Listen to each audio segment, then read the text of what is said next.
What's going on, everybody? Thank you guys for tuning in. Appreciate y'all. Thanks for the wait. I apologize. I actually forgot that I started the show. I was trying to start the show at 11 a.m. instead of 11:15. So I thought I was a little late, not a whole late, a whole bunch of late. What does that mean? I don't know. Don't ask me. I haven't. Let me get my morning cup of Joe. All right, now I'm back. Okay. Yeah. Oh, let me switch this too. Boom. There we go. Hey, there we go. All right. So, hope everybody's doing okay. Appreciate y'all. Thanks. Like I said, thanks for being patient. And let's see. Let me see what the chat's looking like. Say what's up to everybody. All right. First off, let me make sure this is rocking on the ones and twos.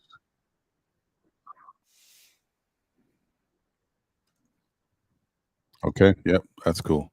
All right, guys. Well, thank you once again. Happy Saturday. The weather on the East Coast is East Coasting. I think we got maybe somewhere in the 80s today. Let's see. Yeah, my weather, I noticed that sometimes people's weather be different. So I don't know. My weather says high of 86 today and off and on raining throughout the day. As usual, we work throughout the week. We get to the weekend, it rains. Yeah, that's how it is. It's okay. We'll be all right. It's life. But whoa, it's gonna be 92 next week, 92 2 days next week. Okay, all right. Anyway, hope you guys are doing all right. Shout out to David L in the building. Salute. He says we developing Grimes. One kid is enough. Damn stupid. Front office, we don't need big kid. Bum Mitch, we don't need Chuck. Still learning how to play point. We got Dante in 48 minutes a game from JB. Yeah, I mean,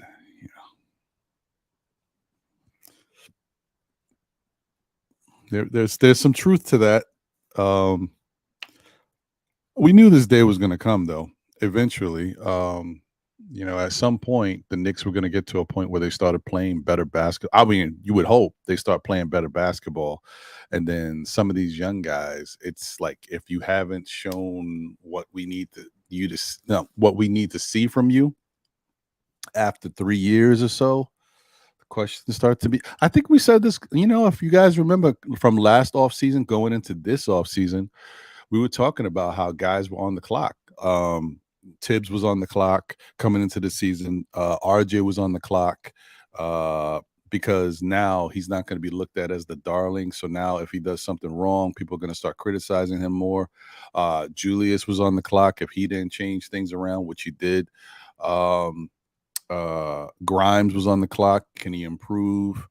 Obi was on the clock because of the fact that he is another person that's going to be due for a contract coming up soon. And then when you think about who's the priorities, unfortunately, Quickly is higher on the pecking order than him. So he was on the clock to have to do some stuff to change that up somehow. I don't know.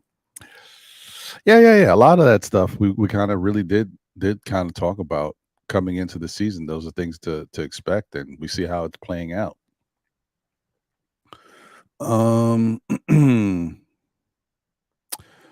Louisiana Knicks is in the building. Salute. What's good? Appreciate you. Hopefully you are doing well. Geraldine McIver is in the building. That's right. The first lady of Still Knicks fans and the Knicks community is in the building. Let's go. Come on, y'all. Let's go.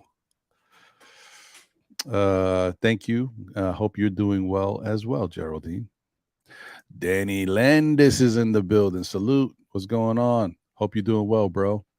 Hope the family is good as well. Thank you.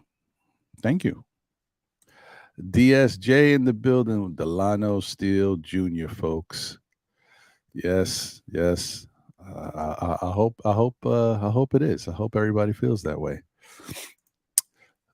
Knicks are nice. The CAA affiliate in the building. What up, Pudge? Ashley Inc. is here. What up, Wiz? What's good? Pierre Moise in the building. Salute. Wesley Robinson in the building. Salute. Good to see you. Leon Rose is asleep at the wheel, hoarding draft picks that are collecting dust like old weapons of war. Leon can't trade for a non-CAA mafia player or a star to save his life.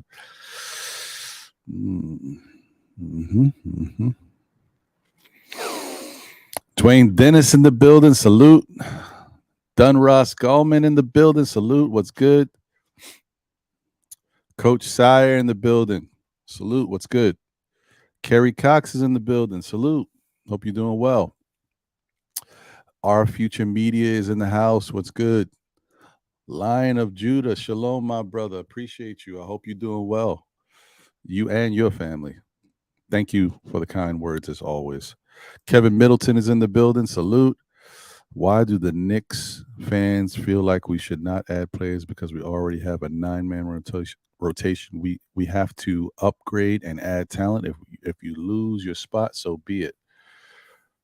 Yeah, I'm not against that. I mean, and sometimes having multiple pieces at a position, makes the competition makes players better, which in turn helps the team. Helps the players too, but it helps the team as well. The cream rises to the top. Margaret Edwards is in the building. Salute. What's good, Margaret? Hope you're doing well. Good to see you as always. Jet Life for Life is in the building. How you doing, man? I don't think I've seen Jet Life for Life in the chat in a minute. Hope you're doing all right. William, all the way from Brazil. What's good? Shaw Powers in the building. Salute. Knicks Real Talk in the building right now. If you haven't already, please support Shaw Powers and my guy Divine. Knicks Real Talk on YouTube. Go show some love. Like, comment. You know the whole shebang. I don't got to tell you. Hey, the other half. Some might say the better half. Ouch, that hurts. What's good, John? Appreciate you, brother. I hope you're doing well. I hope you ain't got to run around today too much. I mean, it is raining a little bit, and it's going to be off and on. So I don't know how that affects the kids, with their games and stuff. But maybe it gives you a break to rest and relax for a little bit. JJ in the building. Salute. What's good, my brother? Hope you're doing well. Felicia Lee is in the building. Salute. What's going on?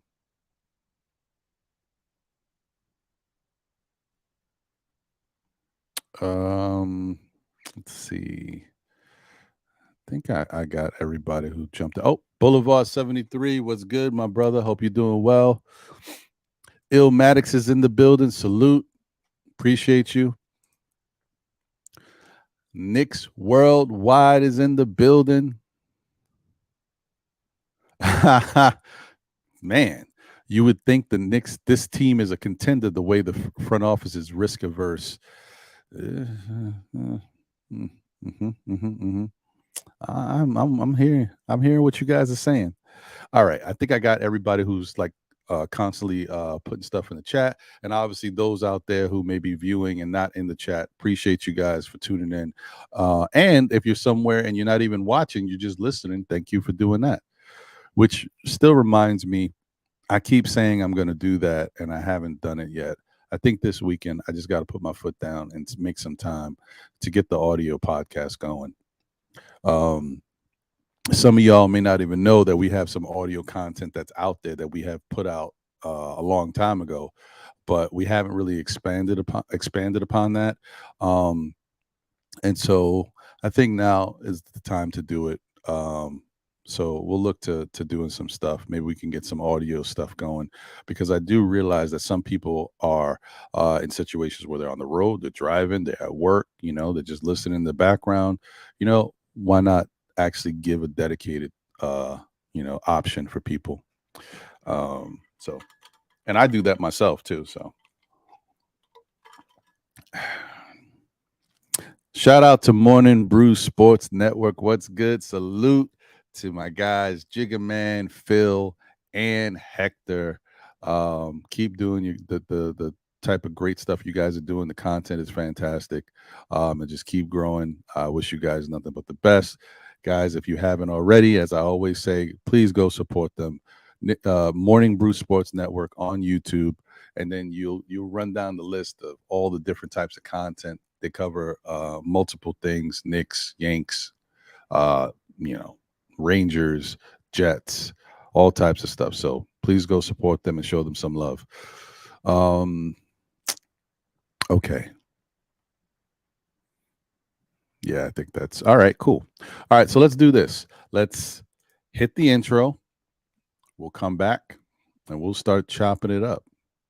Let me put the link out there first. Let me just throw that out there, just so I make sure it's done.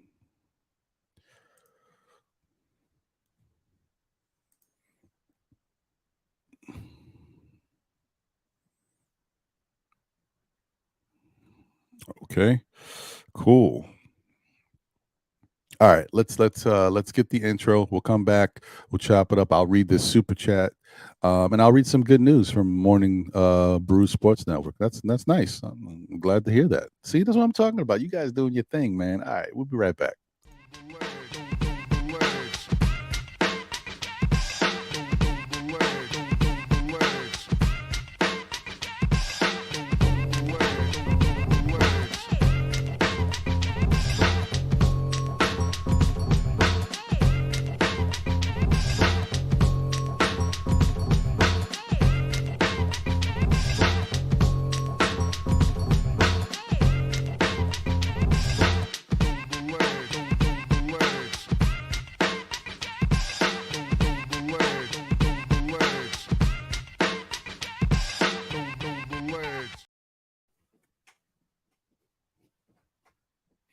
Oh, yeah. You know how I get going, man. I be forgetting. It's a show I'm doing here. I can't be jamming out like that. My bad, y'all. My bad. Anyway, we back. So, first off, shout out to my guy Walter Blackman. Thank you for the generous super chat. I appreciate you, bro. As always, I hope you are doing well. I hope your family's doing well.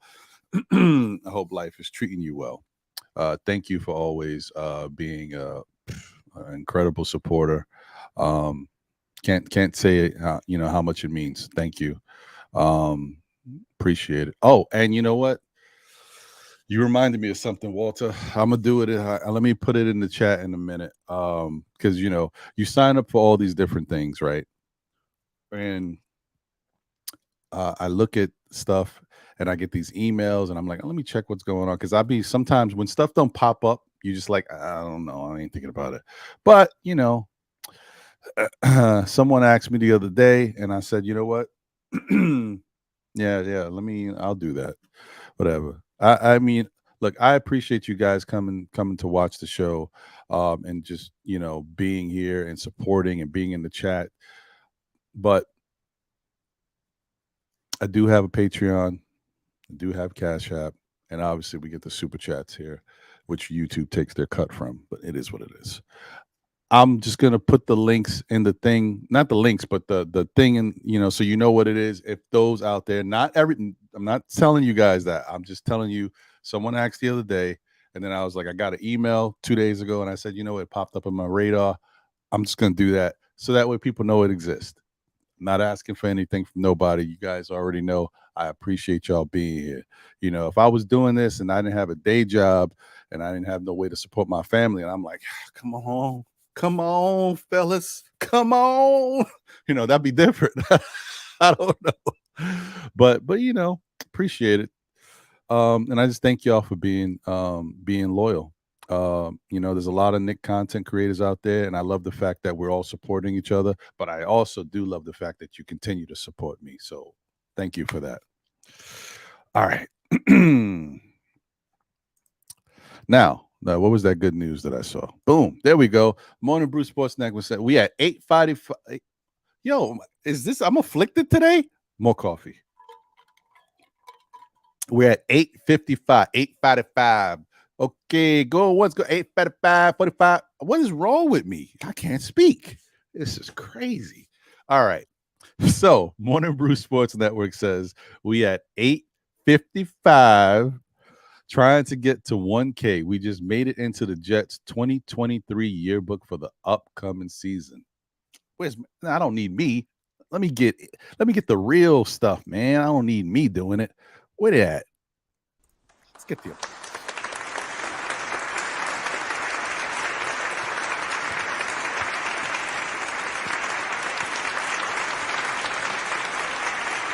Yes. Let's go. Let's go. Man. That's what I'm talking about, Morning Brew. Let's go. Keep doing it, man. Keep doing it. Keep your foot on their necks.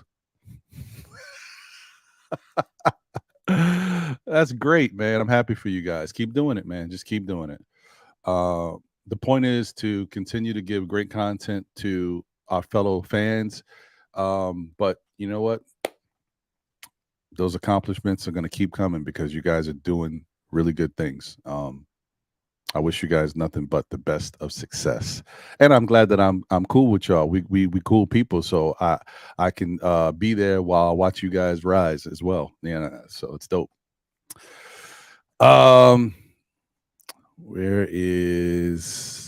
What's the next? I saw him. Where is it? Carlton. There it is. Shout out to Carlton Thomas. Thank you for being here. Salute. I hope you're doing well. Yeah. Thank you, man. Thank you for being in the chat and supporting the show. Jordo 1334 in the building. He said, I don't know, man. I think Leon has done a great job. Patience is key. Get the right deal, even if it's another year down the road. I'm gonna star this comment, Jordo, because we're gonna come back to this in some form or fashion. I'm not saying you're wrong. We're just gonna expound upon it a little bit. Okay. Come on, man. Y'all don't got to do that. I appreciate y'all, man. Thank you. Shout out to Morning Brew Sports Network. Thank you for the generous super chat. He says, well, you know, they say they're a conglomerate over there. Appreciate the support and the work you do in the community. Ron, you and John be killing it. Wish you guys nothing but the best for the upcoming season. Thank you. Thank you so much, man. Appreciate you guys. You already know how we give it up. But thank you. Thanks so much. Yes, and do what Danny says. Please hit those like and subscribe buttons. Please, if you can. I appreciate it. You know, the algorithm for YouTube, you know, people kind of get caught up and they just, you know, going through the motions, but if YouTube pays attention to that stuff. So if you guys hit that like button, it'll definitely help the show. Yeah, I like that. Run it back for 2025. We can get Spider. Ooh. Okay. All right. So here's the thing, guys. I'm not mad, okay? I'm not mad at Leon Rose in the front office. I don't love everything they do, but I also know that I can't be overly critical of some of the stuff they do because it's breeding results.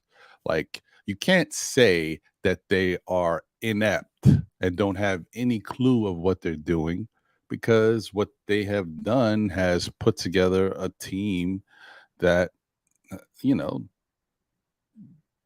in a stacked Eastern Conference, supposedly, and a really strong Western Conference. So, like, you know, you have to play all these teams throughout the year. They won 47 games. You know, this Knicks team looked pretty crazy early in the season. Like, we didn't know what we were getting. They started off playing some good basketball, then they started stinking, and then they went on a winning streak because there was pressure, and Tom Thibodeau was on the hot seat. He made some changes to the rotation. He shortened it. But it kind of goes to show you that if you're on the outside looking in, you look at the Knicks and you're like, man, they stink. They don't have talent over there. And then what did Thibodeau do? He shortened the rotation, and the same guys on the team started playing better.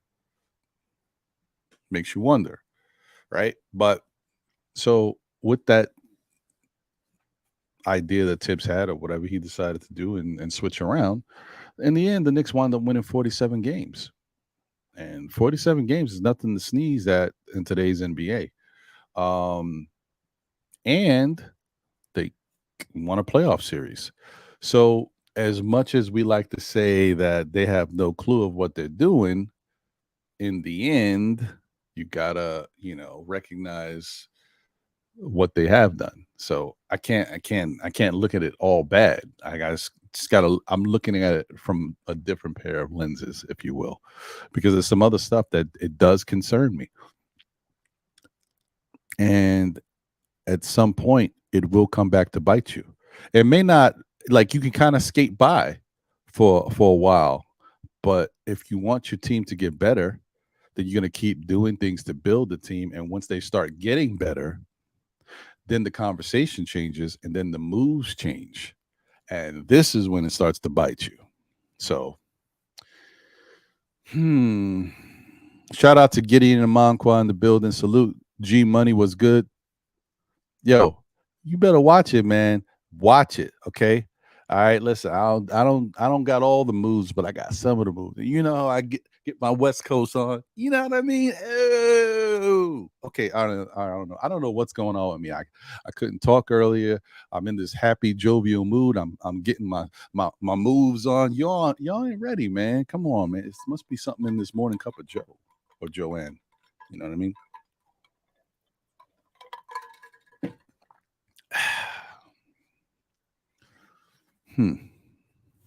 Shout out to Anna Grill in the building. He said there is a plan. However, it seems they are playing it safe, hoping to get lucky in free agency with a disgruntled. Until then, conservative and competitive. Okay. I mean, that is how it looks like on the surface. I agree with you. Like, it looks like that's the plan.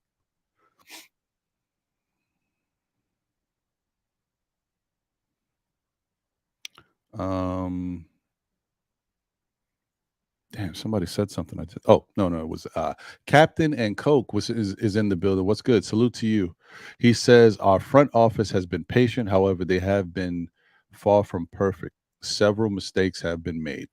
Agreed. Like, and let's not forget the other thing. This is a brand new front office. As far as being a front office in the NBA, they're a brand new front office.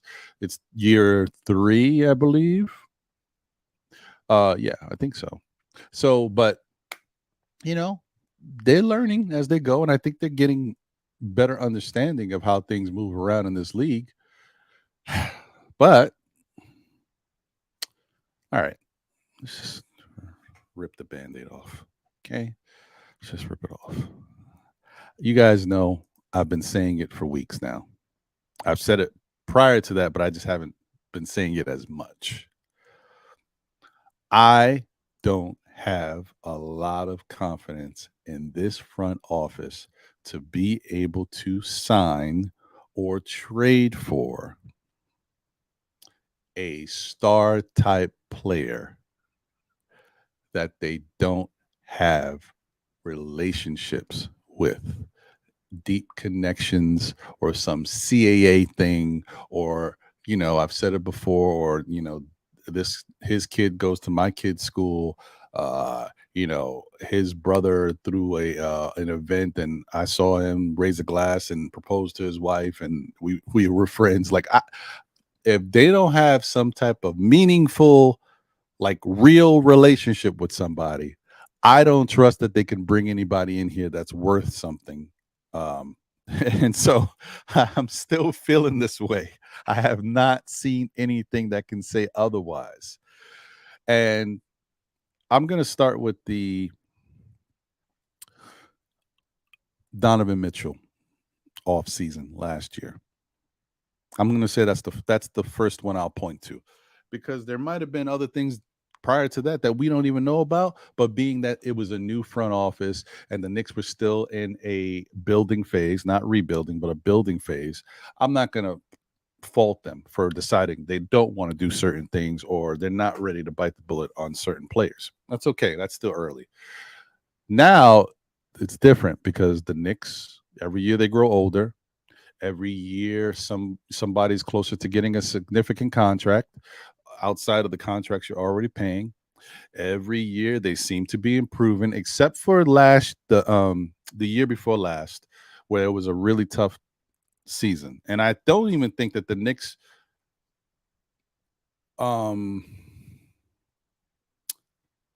would have been a bad team had they not done certain moves to kind of mess up the roster construction. You know what I mean? They could have continued on this pace of winning basketball. Like they surprised everybody with the 4th seed, went to the playoffs, got knocked out, but whatever. They could have continued that trend had they kept that roster somewhat similar to what it was. It doesn't have to be the same players, but keep that same idea of the type of style of basketball you're playing and bring in guys that fit that style. The Knicks could have had a winning season the year after too, but they didn't. They switched up and they tried to go with more offense with Kemba and with Fournier, and it changed the dynamic of the team. The backcourt got exposed because guys couldn't play defense. All this stuff, right? We know what happened. We were there. But that could have been a winning season too, had they kept following this trajectory. But whatever. So we get past that. We get into last season. We have another winning season. So at some point, you start to say, and I know some people don't want to hear this, but this is not just the NBA. It's a lot of sports in general, football, basketball, whatever. I guess hockey too, but I don't watch a lot of hockey, so I couldn't say that for certain. Once a team has invested money in players, once a team signs a somewhat high level, talent, and that I want to say somewhat high level in Jalen Brunson, because now we know he's high level, but when they did it, people were still questioning it. So I want to say somewhat high level talent, right? And give them, significant type contracts. Because even though we got a lot of these players on discounts, when you're paying guys $100 million, that's significant. Once you start doing that, right? Once you have a coach who his plan is to win, that's the only reason why he's here, and he's older. All this other stuff about Tibbs. And then you have had some success, right? Now you're starting to play better against the big competition in the league. Your younger draft picks that you acquired have been in the league 3 years now, or 4 years, whatever it is. At this point, it's not about the youth anymore, guys. They already got the youth. They stopped doing what they're doing, and they said, let's get these young guys in here and start developing, or whatever, however we're going to do it, and change, what this franchise is looking like. We were older, we were, super aged, and we weren't going anywhere. So they kind of already switched it up. But at some point, once those other factors start taking place, you switch up again. And now it's back to, okay, this is the team. We got some youth. We got some mid-veteran type players here. We want to win. We're winning, but we want to win. Now you got to go out and get some bona fide talent that's been in the league, that knows how to win. And maybe there's these guys don't even have the best playoff experience, but if they know how to win, you hope that your coach and the rest of the players on the team all together can take you to the next level. So I'm sorry to say that, because I know I'm saying it like this because I know there's still people, Knicks fans, so even fans in this chat, I know who they are, that really are committed to the youth and think that should continue to go that way. But I'm here to tell you that at a certain point, and I think the Knicks are at this point, no team continues to go with the youth movement. At some point, they look at what they got. They say, who's the best of what we got, young talent-wise? They keep those guys, and then they start trying to get other guys who have been in the league and know how to play ball, so they can just add them to the mix, and we go from there. That's what they do. All teams do it. So I'm sorry to say that, but that's where I think we're at. And we've already talked about, the Knicks probably have a 2-year window. It's not to say if it doesn't happen in these 2 years that's it, it's finished and it's back to rebuild, or we're gonna stink for the next 10 years. I'm just saying, like, they probably have a 2-year window where they can say, let's try to go, for it as much as we can before we have to start paying more money to people. So yeah, anyway, that being said, going back to the Donovan Mitchell thing. And thank you guys once again for supporting the show. Please smash that like button. Shout out to the people that are viewing on YouTube as well as on Facebook. Thank you guys for being here and supporting. Shout out to Sherwin in the building. Salute, my brother. I hope you're doing well. He says, good morning. Tibbs will play if you earn the playing time. Play team ball, you will play. Deuce is my guy. He is an all-world shooter in college and G League. He is shook in the NBA. Yes. Look, you know what? I go back and forth with Sherwin sometimes, but Sherwin be spitting some facts. And it is true. And it's weird because Deuce McBride has a high level of confidence. If you listen to him, if you watch how he carries himself, Deuce is not Obi. It's not like when you see what Obi has gone through and his level of confidence and how it's been shook. It's different. Deuce carries himself totally different. And plus, Deuce has that thing, in the back of his mind. He knows, hey, if nothing else, I'm really good on defense and I can just keep getting better. But still, what Sherwin said is true. He is, even though he has that level of confidence, you can see it doesn't show in the same way it did for him in college. Like, he was feeling good about himself in college. He played really good defense, and his offensive game was a lot better in college. And when he goes down to when the Knicks continue to send him back and forth to the G League, he goes into the G League and gets busy.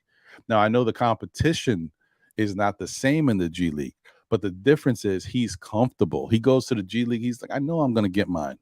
He just goes out there and he plays different. He plays aggressive. He takes control of the ball. He shoots shots because he knows he's got the green light. It's a different thing. And I get it. Like, it's a pecking order in the NBA on the team who's in front of you, how the rotation's set, how the coach wants to run the offense. So you can't necessarily be that way. But if you want to get better in the league, and if you want to show not only your teammates but the coach that, look, I can do other things, man. You're gonna have to be aggressive sometimes. Sometimes you're gonna have to do certain, and you got to reach out to your teammate. Look, hold me down, man. Give me some shots. Coach ain't gonna do it. I need y'all to help me out. Like, they got to work together. Because Deuce got a good mid-range game. He actually, from college, 3-point percentage wasn't bad either. He's not a great 3-point shooter, but his 3-point percentage wasn't bad. But I'm telling you, that mid-range shot, when I see Deuce hit that mid-range shot, when he's like, when he's taking shots, that shot is water. So, it boggles my mind sometimes, but that's life. And I get it. Now, one thing that don't change though is Deuce's. I just want to be fair. If I'm gonna say it, it's true. Deuce's first step is not the quickest. He don't. That ain't going. I know people be like, "Oh, Deuce could be the backup point guard. He could do this. He could do." Yeah, he has some ability to do certain things, but his first step. If you can't break down the defense confidently and get to the basket, then you cannot orchestrate the right way, because that you're not scaring the defense and you're not giving them anything to put them back on their heels so they can just press up on you. What are you going to do if you can't get past them? How are you going to set somebody up? How are you going to draw a double team if you can't get past your man? That's all I'm saying.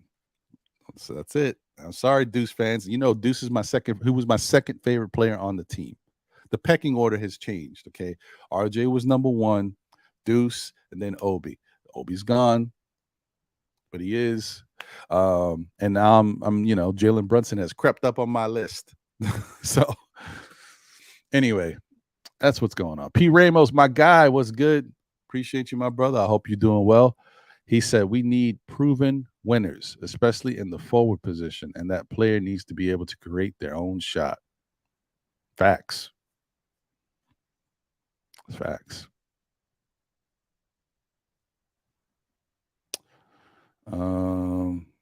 Okay. Okay. All right. So anyway, back to what I was saying. Donovan Mitchell. You guys, there's a lot of differing opinions about how that whole month and a half long process went with the trying to acquire Donovan Mitchell.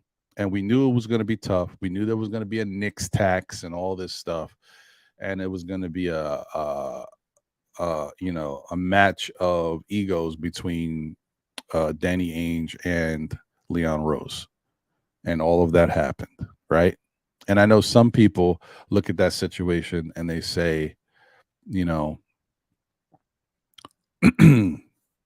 Danny Ainge was trying to fleece us. Sorry. He was trying to fleece us. He was trying to get over. He was asking for all types of stuff, the Knicks tack, all that. And Leon was smart not to,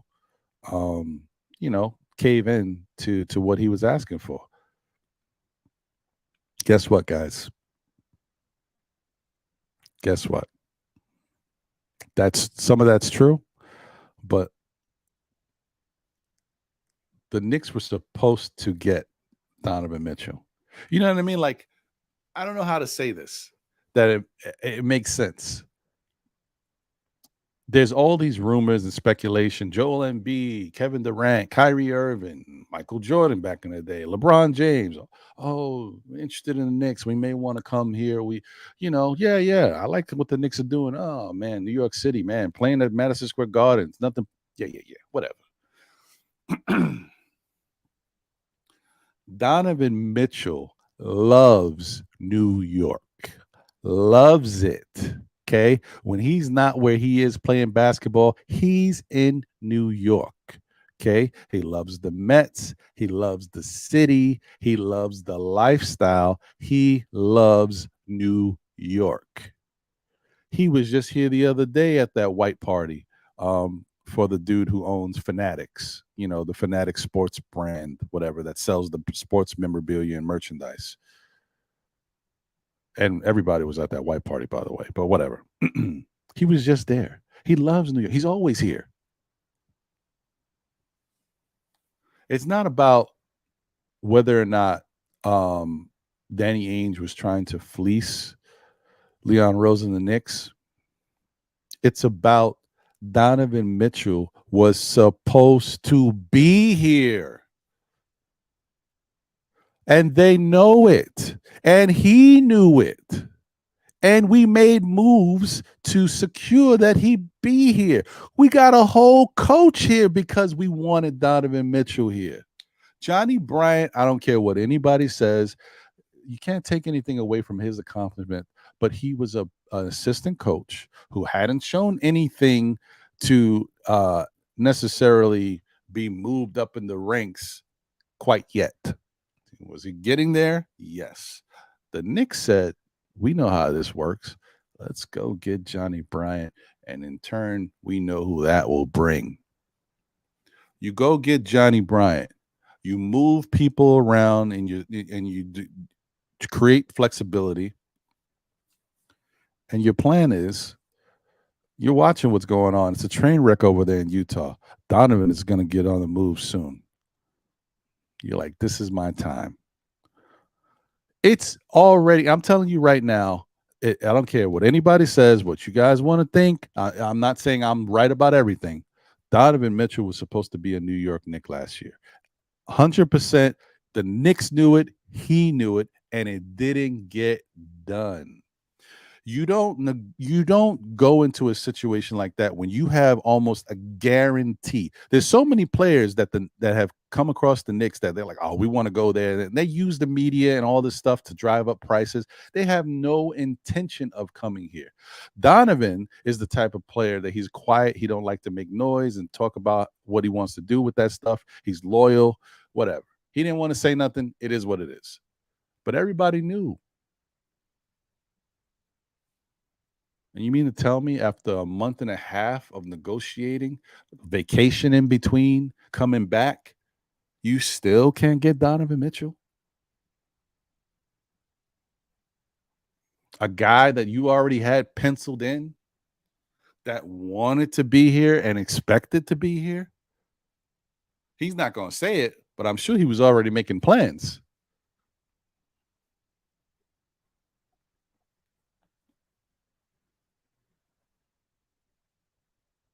I question whether Leon Rose can get it done. Do you have what it takes to go all the way with the negotiation? Can you get to the end of it? Can you steal a player from somewhere else? Can you bring a player over that you're supposed to bring over because you already know they want to be here?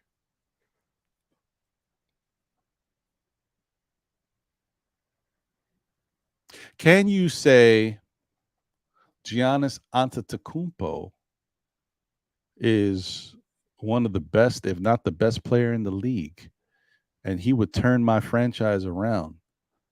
I want that guy. And you know what? I'm gonna go get him. Can Leon Rose say that? And would Knicks fans believe it? And I'm not saying any GM or president of basketball operations can confidently say that it's going to happen. But the ones that think it can happen and are serious about it are the ones that have a chance of doing it.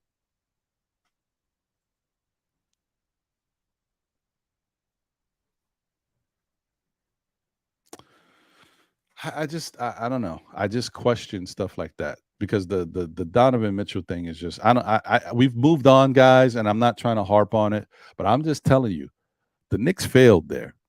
As much as we want to use the whole the Knicks tax and the Danny Ainge stuff, the Knicks failed because that negotiation went on for a month and a half, and Leon Rose put himself in a position where he thought he had the cards to negotiate. He thought he could drop the ultimatum. Listen, I need you to get back to me on Monday because on Monday night, if I haven't heard from you, I'm gonna give RJ Barrett, my guy, an extension.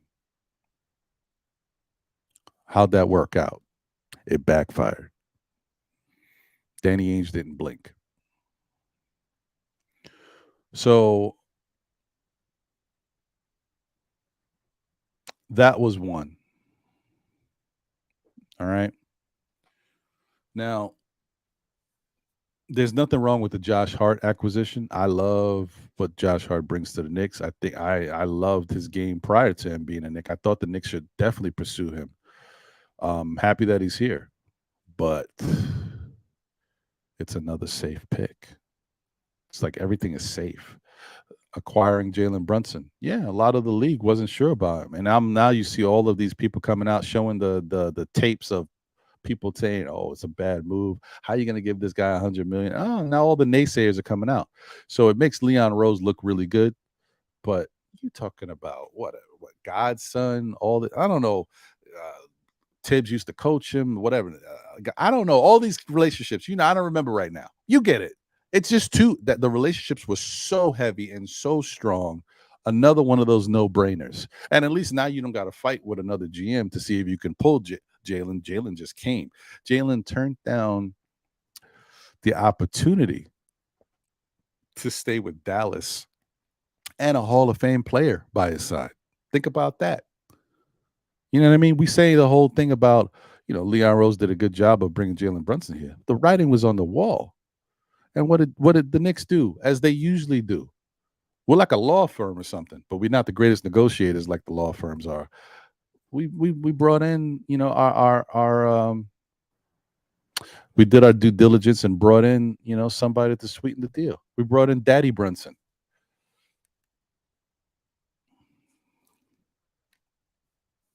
We bring in Daddy Brunson. Let's make sure we solidify this. There's no questions about it. Who cares about tampering? Now I'm with that.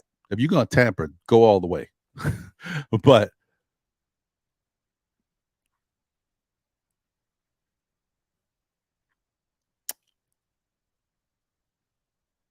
then we bring in Jalen Brunson. He turns out to be what he is for us, and people are happy. I'm happy too. I'm glad we got him. I'm just saying it was easy for Leon because those relationships were already cultivated for so many years. It's like no-brainers. It's like knowing a guy, hey man, we need a new guy to help us out with this thing we got over here. You know anybody? Yeah, I know a guy, and he happens to be really good at it. That's Jalen Brunson. It's like, I know a guy. Some of those guys don't really know nothing. Like, oh yeah, do you want to work? You want to help out? Yeah, they'll pay you for the day. You know what I mean? But he's actually good. Knicks got lucky. We got lucky as fans. This is great. I mean, look at the strength of the connection with Josh Hart and some of the stuff that's going. Josh Hart was supposed to get paid a little bit more money.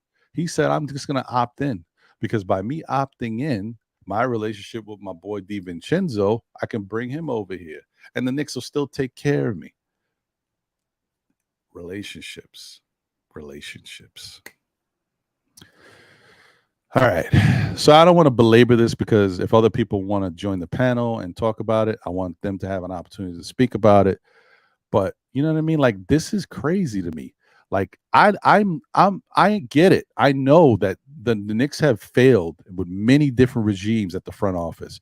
We don't have to go down the line, but all of the failed ones in the past. And then as we get more current, how things worked with Phil Jackson and all this stuff, Scott Perry and Steve Mills. Even though I like Scott Perry, Steve Mills was the man. And where they weren't good at one thing, they were good at another thing. They were good at cap flexibility and acquiring draft picks and assets. They were really good at that.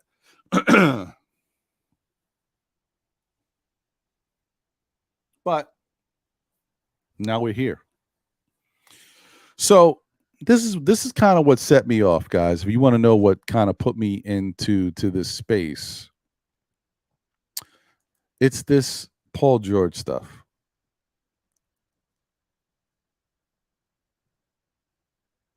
The Paul George stuff put me in a bad headspace. Because as you guys know, I was in agreement that trading RJ Barrett and whatever else it was, I don't know if it was RJ Barrett quickly. I actually forgot. Oh, maybe, I don't know who, because they didn't really mention everybody that was supposed to be in this current trade for Paul George, did they? I don't remember. It was RJ Barrett. It might have been Quentin Grimes.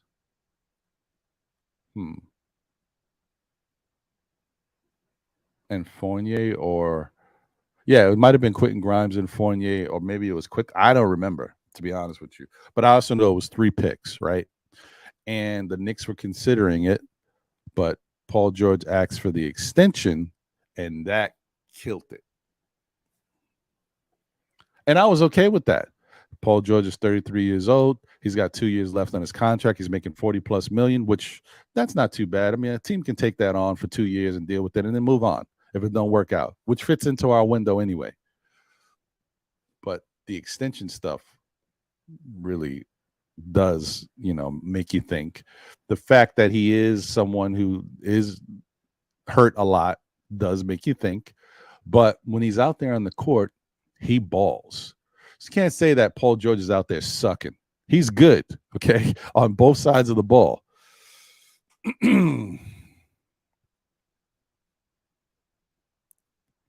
And for those out there, pause. I hear you. But then I find out that Mike Scotto said,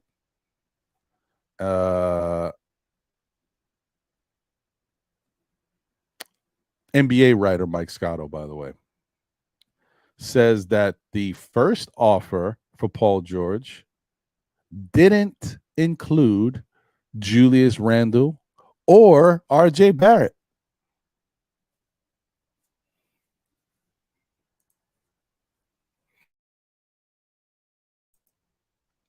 Did you hear what I said, guys? I just said the Knicks could have gotten Paul George without giving up RJ Barrett or Julius Randle, which meant we could have had a team of Jalen Brunson, RJ Barrett, Paul George, Julius Randle, Mitchell Robinson, All right. Still had iHeart. Still had either. No, I'm sorry. We would have had Quickly because Quickly wasn't in that trade. We would have had Quickly. Okay. Josh Hart. And maybe we would have still been able to get Dante DiVincenzo because this would have happened prior to Dante signing. Maybe we would have still had Dante. Don't quote me on that. Like we would have been sure about that. But we would have still had that, guys. How do you feel about that team?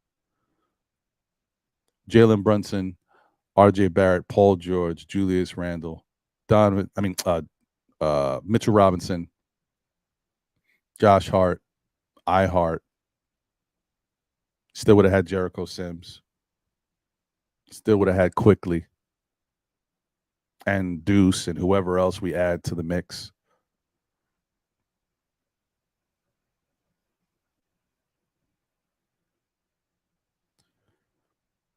I mean, Wayne, Paul George for Quentin Grimes, Obi Toppin, Evan Fournier, and 3 first-round draft picks. Paul George. Even if you take a chance with Paul George and he gets hurt like he normally does, right? And he doesn't play the whole season, but we get him when we need him. You still keep RJ Barrett, Julius Randle. You got Jalen Brunson. You understand what I'm saying, guys?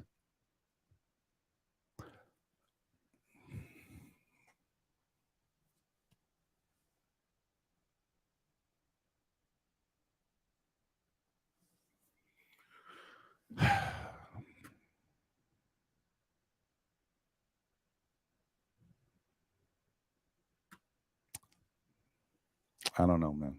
I understand what you guys are saying. You're just overly concerned about Paul George's health and if he can be out there and add anything, and then being with Coach Tibbs. I get it. I understand.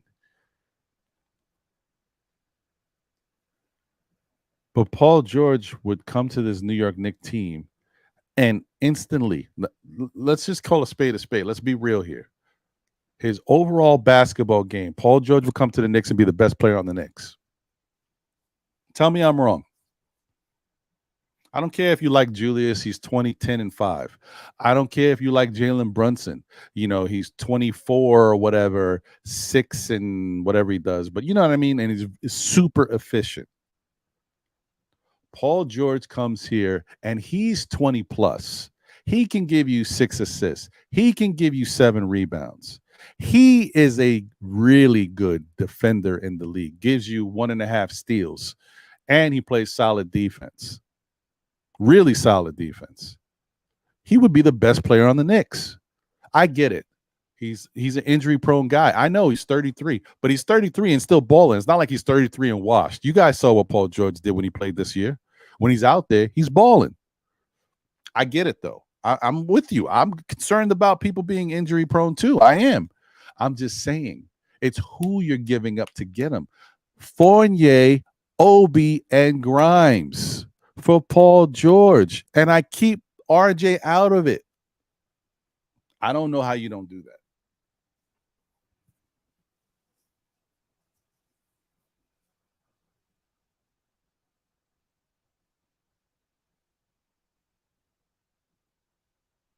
And you guys, you're talking about money.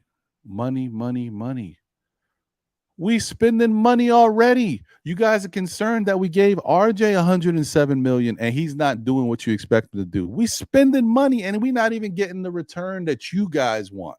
I'm okay with RJ because I know who he is, what it is. And I do expect him to get better if he changes kind of what his focus is on the court.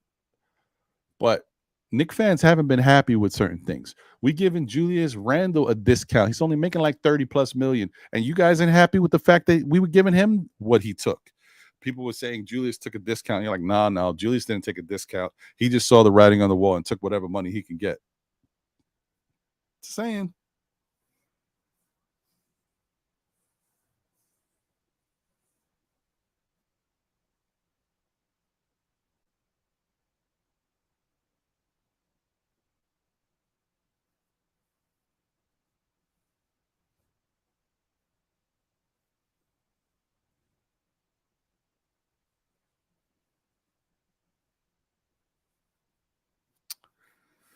I don't know. I don't know, guys. I don't know.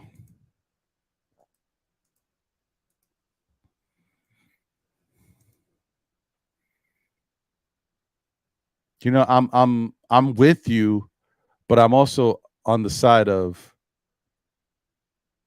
Paul George gets hurt. I get it. But what if Paul George is hurt through the beginning of the season or in the middle of the season, but he's healthy throughout the end of the season and through a playoff run? I know it sounds crazy that I'm even saying this, me saying this. I get it.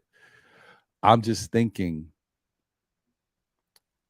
and I wouldn't, no, don't get me wrong, I would not just willingly take Paul George and give him that extension that he wants. If that's the only thing that was holding the deal back, we'd work something out, and it would have to be somewhere similar to what he's already getting, with incentives to take it higher, being play and also being available out there in the court. Like the more you can play, the more money you get after a certain point. Like it would start at a certain point, like 50 games or something. I don't know, something crazy like that. It would have to be like, okay, after 50 games, we could talk about giving you extra money. If you get to like 60, 65 games, you can get this amount. You know what I mean? Something like that. That's what I would try to do, at least. I don't know if it would work, but I would be interested to do something like that.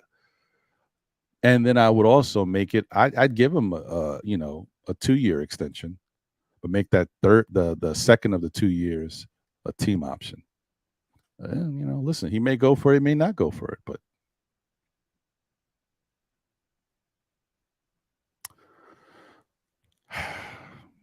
I know he's not ideal, guys, but I'm just looking at what happens when it is someone who's ideal. Okay. Well, I think I've talked enough about the Paul George thing. You get what I'm saying, though, and I know you guys have pushback, and I'm not against your pushback because I felt the same way. I'm just saying you got to look at it from both sides. Okay.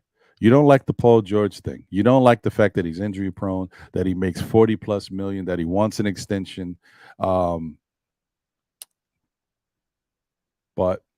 on the flip side, how'd you feel about giving up certain players for a guy who is 26 years old, doesn't make as much as Paul George, is not injury prone, and wants to be a New York Knick?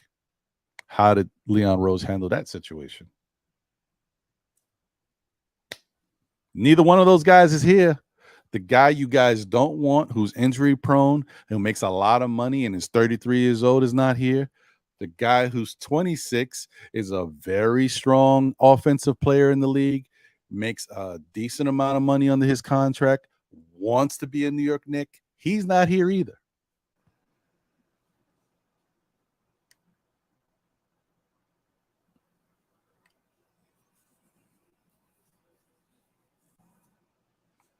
That's all I'm saying.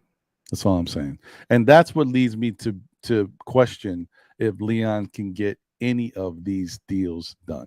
Any of these big name deals where you actually got to put the work in, done.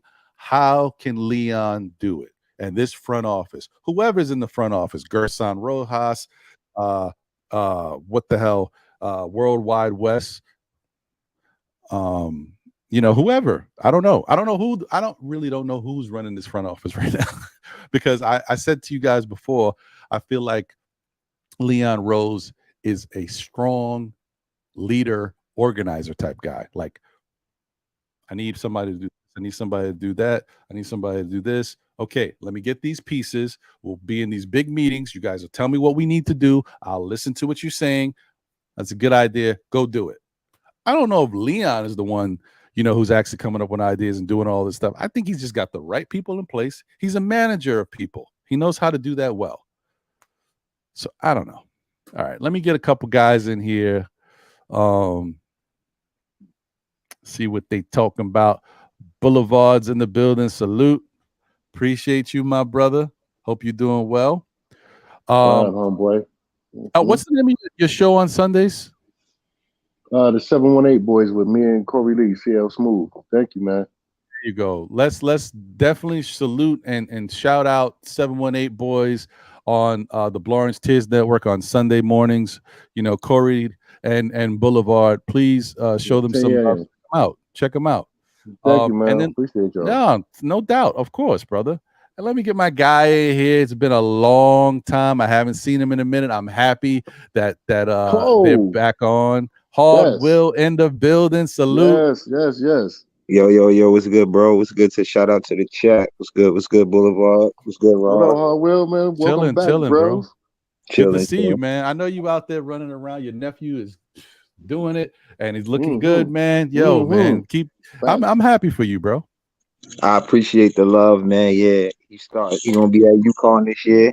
Keep my fingers crossed. He going to draft next year, and and L getting married. So some of them things is the reasons why. Congratulations, L.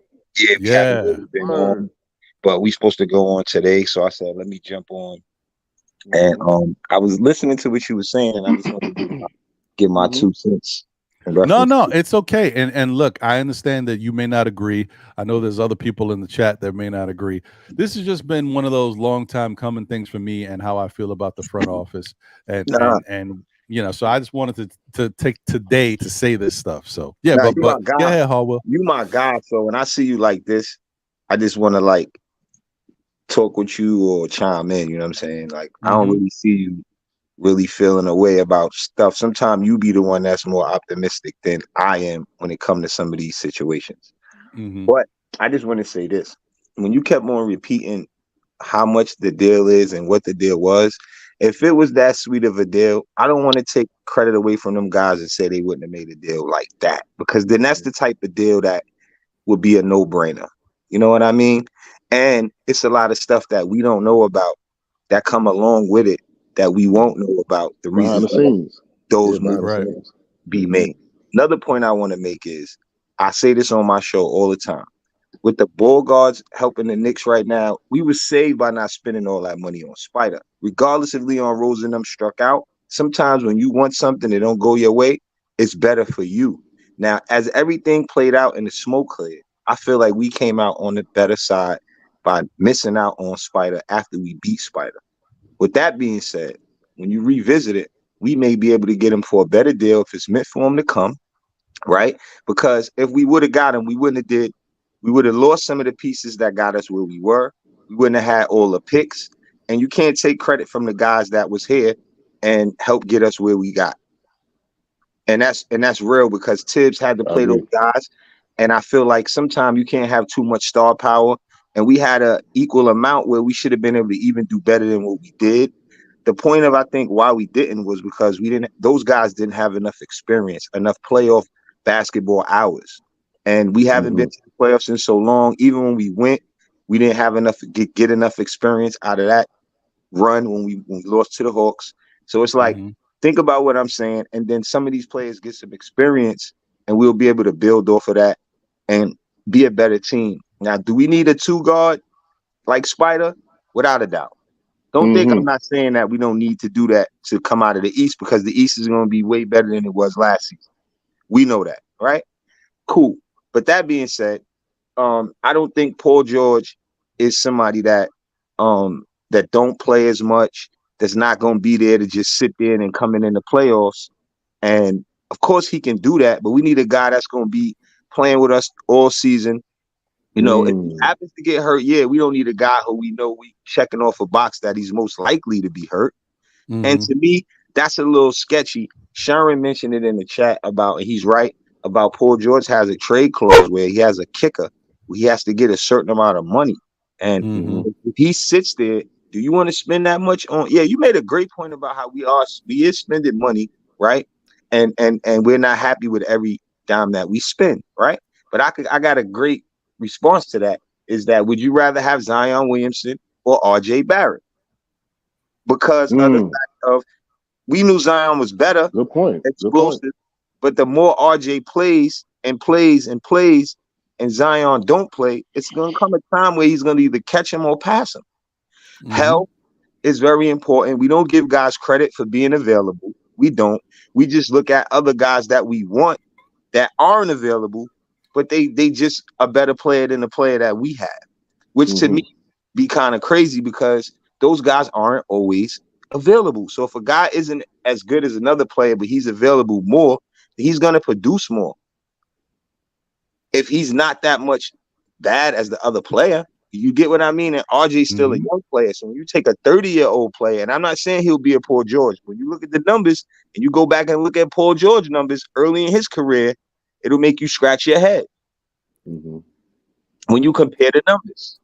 But we just always downplay our talent because we have those players and we're not looking at, how good they could be if we put them in the right positions to be good, how good they'll be in their 5th year. When we want guys that's in their 10th, 11th year, 12th year, look at the Zach LaVines and those guys. They didn't average a lot of points in their 3rd year, 4th year, 2nd year.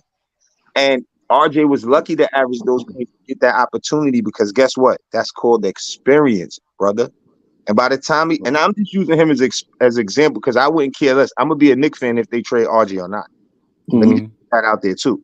I'm not following him to whatever team he go to or no other player on the Knicks. I'm just using him as an example on when I pick Zion and him to show you how you rather have a player that's available that may not be as good because as time go by, he can pass that player in that comparison of availability. But Will, let me ask you a question on Harwell, H-Dub. Do you think? All right, so we've been yelling for years and years and years and years to play the kids. Okay, I hated to see Obi go, but I know he can probably do better in another team because of how Tibbs get down with with his rotation. I want to ask, like, what I'm basically asking is it Tibbs' fault that we had the talent and he didn't showcase them, or is it their fault for not showcasing themselves? You think what I'm saying? Can you kind of understand? It go both ways, because if you notice when I brought that up just now, Tibbs came to a point this season where he had to play those guys, right? Because his back was up against the wall, but it worked out for him. Now, I don't really always blame Tibbs. Before I was, but as I started seeing more things that was going on, it's not all his fault. Sometimes you got to put yourself in a coach position that can't get all the players that he want, but he got to coach these players. You get what I mean? Why would you draft Obi and you got Randle? Tibbs didn't draft Obi. So you got to just look at some of those things, and then you got to just say, okay, he was in that position where he had to coach guys. He wasn't always involved with the picking the players in the draft process. You get what I mean? He tried to, like with the Grimes and the McBride. Certain players fit Tibbs' description, right? Certain players don't. Get what I mean? But Obi still learned a lot from Tibbs. Obi he learned how to deal with adversity. So when he play on Indiana, now he know he got to go hard, and he can't be like, yo, I should be getting more running out of that because it's a bunch of young guys. He only felt that way because Randle been in the league for a while. So he was up against the 8 ball when you have a guy who got more experience than you and averaged 20 and 10. You get what I mean? But that was good experience for him. The point I'm making when you're saying about the opportunity piece, Obi and them all got an opportunity. Once Tibbs sat Rose, he sat Fournier. And guess what? It started to work for us. So I like the rewind time. If we would have did that before, and we didn't bring in the Kimbers and we didn't do all the other stuff, and we would have started grooming them and preparing them, we would have had a better situation. We just started always trying to bring in pieces when we wasn't really ready to go for what they was trying to go for. We were still supposed to just make it to the playoffs and get used to making it to the playoffs and get some traction there. We had a decent team. Kemba gave us a setback. You know what I mean? Even Fournier, because I'm saying all those times we could have been building those guys to better prepare them for last season. That's the only thing I blame Tibbs for, but he was trying to do what they was trying to do, which was go for it. You see what I'm saying? And we weren't really ready to go for it. So the main point is, I don't blame the players. The players really was in a situation where some will survive, some won't. Look at Cam Reddish. Cam Reddish is better than that, but he got a better end of the stick. You know what I mean? Sometimes players deal with adversity and they put their head down and they don't really just learn how to go out there and make plays and learn how to play into the flow of what the team has going on.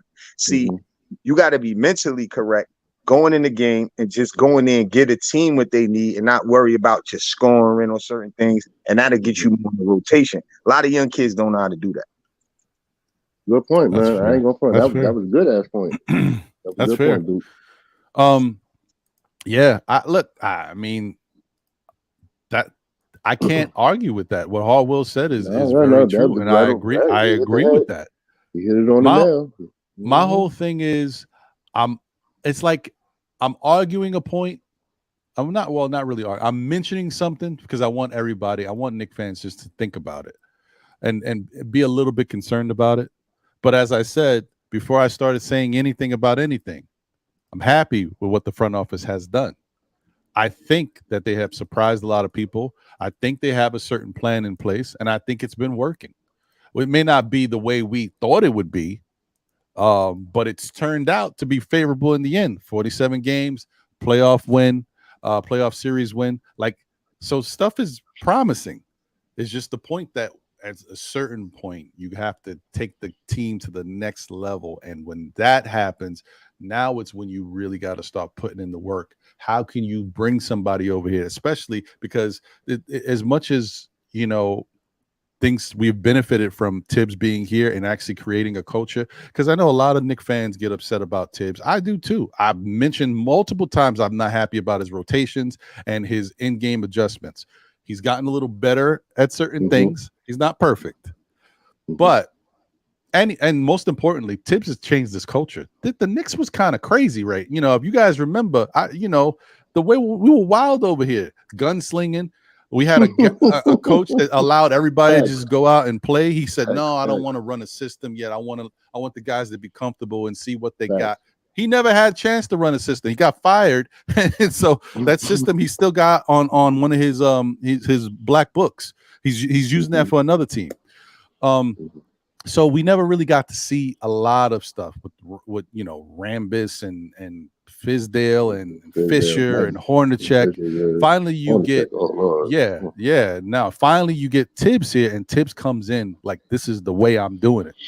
Buy in, and guys bought in, and now we got a culture. So I appreciate that.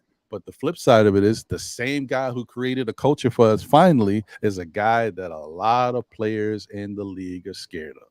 So they don't want to come to the Knicks. So it's like you can't win by trying sometimes. And so my thing thing is, is, the audio of what? Of the Tibbs and Obi stuff? Yeah. Did you hear the audio? Yeah, of course. Yeah. All right. Well, I mean, it's unfortunate. I'm not gonna lie. It's unfortunate. I guess, not to change the subject. I guess Obi was a little frustrated with it. Like, I had enough of this. And he had to step to him. You got to step to him like a dude. Like, yo, man, I got talent. You're not showcasing it, and I think he had to step to him on some type of form, but not in that way. Not in that way. I'm not giving Obi an out for what he did, but I guess you had to say something. It could have been said behind closed doors, but unfortunately, somebody caught it on audio, and we heard it. Good luck to Obi, man. But I just want Tibbs, man, to be a little bit open-minded on what he's doing out there. That's all. Yeah. Shout out to Josh, aka Uncle Fulio. What's good, brother? Uncle Fulio, crazy. I heard him. I see you. Yeah, tell Josh he pull up my show. You got something to say to me, Josh. And I just wanted to say, I just jumped in real quick, Ron. I was moving to go get some food. So it's love, y'all. I had a good time talking with y'all real quick. Yeah. I appreciate you, brother. Congratulations. I'll see y'all soon, bro. All right, man. If you got time on my show later, bro. Yeah. Oh man, good to chop. Hopefully, said, don't be gassing Hardwell up. That's what he. Shout out to the chat once again. Shout out to my guy Stephen Hewitt. What's good, my brother? He said Paul George has a Batman talent, a Robin mentality, and an Alfred body. Yeah. Okay. Yeah. Yeah, man. He probably not wrong. Shout out to Jeremy Nussbaum. Salute, my brother. Appreciate you. Salute. Wayne Peterson in the building. Salute. CA Mafia is here. Salute. Knicks Nation 112, where the players dwell. Good to see you, bro. Hope you're doing well. Juan B in the building. And he said, fans talking like it's coming out their pocket. Everyone needs to watch JJ Redick's podcast episode with Brian Wynn. He went over the business very well. Every team is different. Okay. I like that. Appreciate you, Juan B. Tough Love says, so you would do that and give him the extension? Not quite that way. Well, I think I already broke it down. I would give him like a 2-year extension with a team option. I give him an incentive base to take him to a higher level to make him really happy, but he got to play ball. He ain't out there playing, he don't get that extra bread. But I'm not saying it would work. I'm just telling you what I would try to do. Don't matter if it works or not, because it didn't happen. So Building Block, salute, appreciate you. Good to see you. What up? Gerard Charlotte in the building, salute. Julia, he said the salaries. Geraldine, what's up? Sharice Duncan in the building, salute.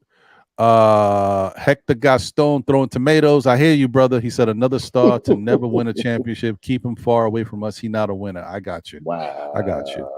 Wow. Visions in the building. He says I'm not giving PG no max extension. He's not better than no. Well, I gotta agree with that right there. I'm not gonna front. I'm not. Yes and no. I hear you. As far as that winning thing that you need in a winner, to that dog to get you over the hump and bring people with you, like so they follow. Brunson has that. I don't know if Paul George has that, so I'll say Brunson has an edge there. Yes, but it's just as far as an overall talent, Paul George can do more on the court to affect the game. When he's healthy, right? No. But I'm just saying, if he's healthy, when he's actually out there on the court.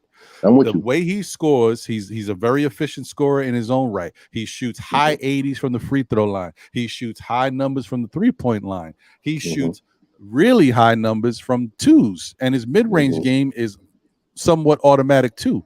He's a really good offensive player, and defensively, he can lock guys down. He affects. That's what I'm saying. He can affect the game better than Brunson. But Brunson he's got that extra thing that you would love. If Paul George had that, Paul George might already have a championship, but he doesn't have what that mentality that Brunson has, that extra thing. I don't know what it's called, but he got it. So I like I said, yes and no. I agree with you though. But can I ask you one question? I'm sorry, Ron. Let me ask you one question. Is all right? So is the deal off the table altogether? Can they negotiate, try to work something out, maybe perhaps. Well, here's the thing: they ain't signed with nobody yet, right? No. They can, but would anybody even want it? Here's the question I want to ask the chat and yourself: if the extension is off the table and you hear, I'm signing. Yeah. Okay. I'm signing them. All right. All right. Well, I mean, I got your answer. How does the chat feel about it? If the extension is off the table and then you find out that it's going to have to be, I don't know who they want to ask for, but, it ain't just going to be RJ Barrett. So, and I don't think they're going to throw Quickly in there. So I'm assuming they throw Grimes. Facts. And maybe Fournier has to be in there anyway for the money to match, and we have to probably take a lower level guy back from the Clippers to kind of make the money even. But and the 3 picks or 2 picks. And the 3 picks. Yep. It's probably 3 picks. It's probably 3 picks. But do you guys feel comfortable doing it if the extension is not there, or you don't want anything to do with Paul George at all? That's what I want to know from the chat. Let me know what you guys think. So shout out to Brooklyn. Right? What'd you say? Throw one if one if you agree, throw the 2 if you disagree. How about that? Either way, I like it. Brooklyn Buddha in the building, salute. Sharice Duncan in the building, salute. Appreciate you. Will Salkin, what's going on, my guy? Appreciate you. Billy Goat is here, salute. 1804 Toussaint in the building, salute. Andrew K is here. Lonnie Meeks in the building. Let me just go back to what Toussaint said. He said, at least RJ plays. Zion looking like Shaq right now. Can you imagine if we drafted Zion, what the media would be saying right now? Yeah, I don't know, man. Yeah. It'll be a little terrible. It'll be a little bit terrible. But that's cool. Put a 2. Oh, man. Andrew K said, I met Allen Iverson's cousin today. She is also related to Marcus Camby. Very cool. Look at that. Who knew? That's pretty dope. Nice. Lonnie Meeks in the building. Salute. He said Tibbs' offensive schemes are too predictable and easy to defend. They will not get past the second round without length and offensive diversity. I can agree with that. That's true. That's true. That's true. But I do want to just throw the caveat out there because Tibbs' offense is very vanilla, but once again, you kind of got to think about the personnel you got too. If you don't got guys that can really space the floor, how can you really do some dynamic sets in the paint area? How do you open it up if you don't got the guys that can help open it up? Just throwing that out there. I'm not saying you're wrong. I agree with you. You know what I mean? You on the right road. You on the right road and whatnot for sure. Oh, yo, Corey Lee, what up, homeboy? I see you out there. What's good, Corey Lee? The new Knicks City and squad is in the building. What's good? He said, "You're." Appreciate you guys, man. Definitely go salute. Go salute and show some love to the Organic Fanatics podcast with my guys, the new Knicks, the whole family, really cool dudes. Go support their show on YouTube. Like, comment, subscribe. Show them some love. And also, as Hard Will said, he's been running around with his nephews in UConn. He's going there next year, and then hopefully, maybe come out in the draft. That'll be great. And then, Worldwide L is getting married, but they are doing shows. They are back, and today they're gonna have a show. So go show some love for the love of the game. That's right. The number 4 OUR, love of the game. Show them some love, man. Eddie C's in the building. Salute, Eddie C. What's good, my brother? Ron, can I ask you a question real quick? Yes, sir. Go ahead. What we gonna do for a wing? I mean, all right. So Obi is gone. How are we gonna replace him? I mean, I heard some ideas that somebody's talking about Jericho Sims is gonna take Obi's spot. I don't think that's good right now unless you're gonna develop him. Jericho Sims. Listen. Hey, here's the thing, Boulevard. I gotta laugh. Jericho did show some promise. If you remember, in the summer league, he was doing some things that had people like, okay, that's not too bad. And then remember when the season started, Jericho was taking the ball coast to coast. He took the ball at the 3-point line and made it to the basket. And people were like, you know what? Damn, man. Why don't Mitch do stuff like that? Then Mitch started to show us a little of that too, right? Yeah, I remember that. Jericho has been showing us a little handle and moving around with the ball. He was rebounding a little better. Now his defense is still questionable. He can stay in front of a guy, but he don't really block shots, which is an issue. Offensively, his offensive game is very limited. He's more of a putback artist right now. He can grab the rebound and get back up, but his free throw shooting is still, left something to be desired. Like damn, he's not the ideal power forward. Like you want your power forward to be able to score a little bit. So he's not that guy. Roby may be I'm sorry. Do you do? No, I think he's a center trapped in a power forward body. Yeah, right. Yeah. That's what he is. Big Ron. Yeah, that's what he is, bro. Because it's unfortunate, but that's who he is.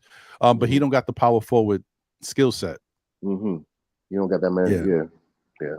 Yeah. So, but anything could change. Look, I watched Blake Griffin go from a guy who couldn't shoot to becoming a really good 3-point shooter. I watched Jason Kidd go from a guy who couldn't shoot to a really good 3-point shooter, one of the best in league history. Like I've seen him do stuff, so anything can happen. You never know. All he got to do is kind of work on his time at the free throw line, continue to put in that effort, work on a couple post moves. He can jump out the gym. There's no reason why you can't tell me he can't turn around and do a jump hook. Like, and who's blocking it? Like there's stuff he could work on. Just it takes time, and Tibbs has to believe in him though. I don't know if Tibbs believes in him right now. Right. He also, know what? And no, you good. And the other thing I want to say with regards to that, he got to believe in himself too. He got to believe in himself because it's the same thing like when we go back and forth with Obi. Obi didn't get time. Tibbs ain't. Obi got to believe in himself. Obi got to go out there and say, listen, I'm a baller. Y'all drafted me 8th for a reason. Let me show you what you got. And sometimes I don't feel Obi goes out there and does that because Tibbs gets in his head and affects his confidence. And that's another thing, guys. This is the NBA. This is not street ball. We ain't in the rucker. Like, this is the NBA. Confidence is huge. If you ain't got the confidence, you can't succeed in the NBA for, you know, a long period of time. You're going to be going through all types of stuff, different coaches, different superstar diva players on your team that don't want to pass you the ball. You know, you're going to go through all types of stuff. You got to be confident, man. Anyway. I agree. Shout out to Rafael Diaz. What's good, brother? I hope you're doing well. Good to see you. And I think I got Travel Vibes in the building. Salute. Appreciate you. Okay, let me see what my guy says. He said you need players that can score and who are legit threats from the outside. Thank you, P. Ramos. Appreciate you for that. And mind you, I'm trying to be a little better at reading stuff out. Shout out to Ajay, who reminded me some people do listen and can't see the stuff that's going on in the chat. So I'm trying to do a little better at that. D Coolest in the building. Salute. He said, Ron, I'm with a 2-year rental, but an extension, hell no. I got you. Okay. All right. Okay. Jahi, thank you for tuning in, man. If this is your first time in the chat, appreciate you. Salute. Hopefully you come back again. Hopefully you enjoy the content. He said not interested, so he doesn't want Paul George no matter what. He said, you know, if Paul George is at Knicks camp and you could just sign him as a walk-on, he said no. Oh man. Wow. Okay. And shout out to Julian Blum. I don't know if I said his name earlier. Julian, salute. Hey, what's good, my brother? Let me see. Knicks don't have no money. RJ is a bum. Okay, that's different.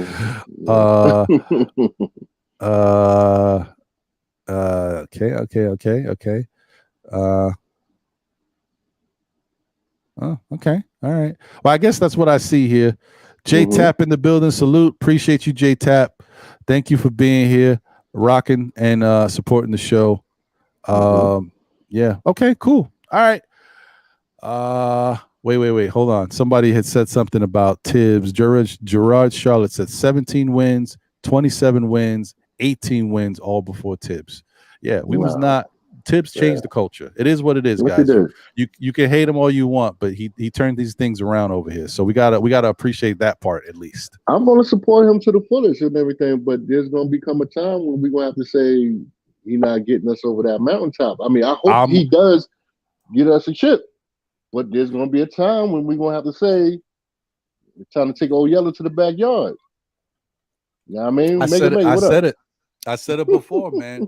Tibbs is the guy who can come in and change your culture around, get you guys to play with some discipline, give them a culture, give them a style of play, and then when you're ready to go to the next level, you got to move on from Tibbs. That's my opinion. Thanks. I'm sorry. That's how I feel. I think he's a good guy to get you there, but you need somebody to take you the rest of the way. Now, I don't know who out there don't know about Old Yeller, but Old Yeller, he protected the porch. He protected the house. He ran people away. He was the protector. But when Old Yeller got old, you had to take Old Yeller, you had to take him behind that tree. And you know, I'm sorry. I said it. No. Listen, I mean, that's there's some truth to that. That's how it is sometimes. Shout out to Jarrell Williams. Appreciate you. He said RJ has enough confidence to build a brick house every night. If RJ isn't in rhythm, his shots don't fall. That's true. There's some truth to that. But you know what? It's not just RJ. The Knicks have 4 rhythm players. I don't think that's a good thing, but it is what it is. They got 4 rhythm players. You guys might be like, well, who do you mean, Ron? Well, I'm gonna tell you. So go ahead.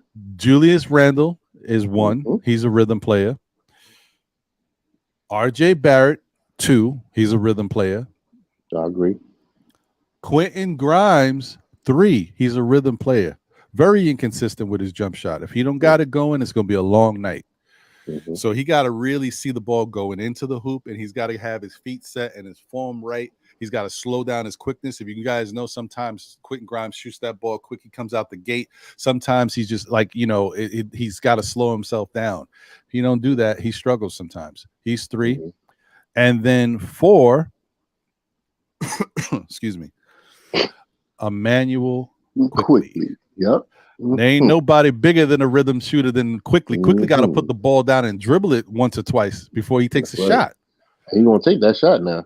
Sometimes he'll shoot it, he'll catch and shoot, but it's very rare that he does it because he needs, like, it's something about, he's just so used to it. Something about, I gotta put the ball down, put it between my legs one time, and then it goes up. This is how he plays. So listen, we got guys like that.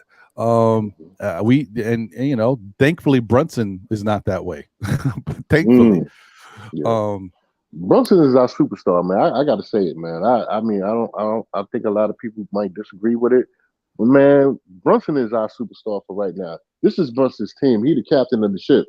And I want Julius to fall back a little bit and let Brunson rock and let him rock. You know what I mean? I think he's good for it. I really think he's good for it. He's good for the team.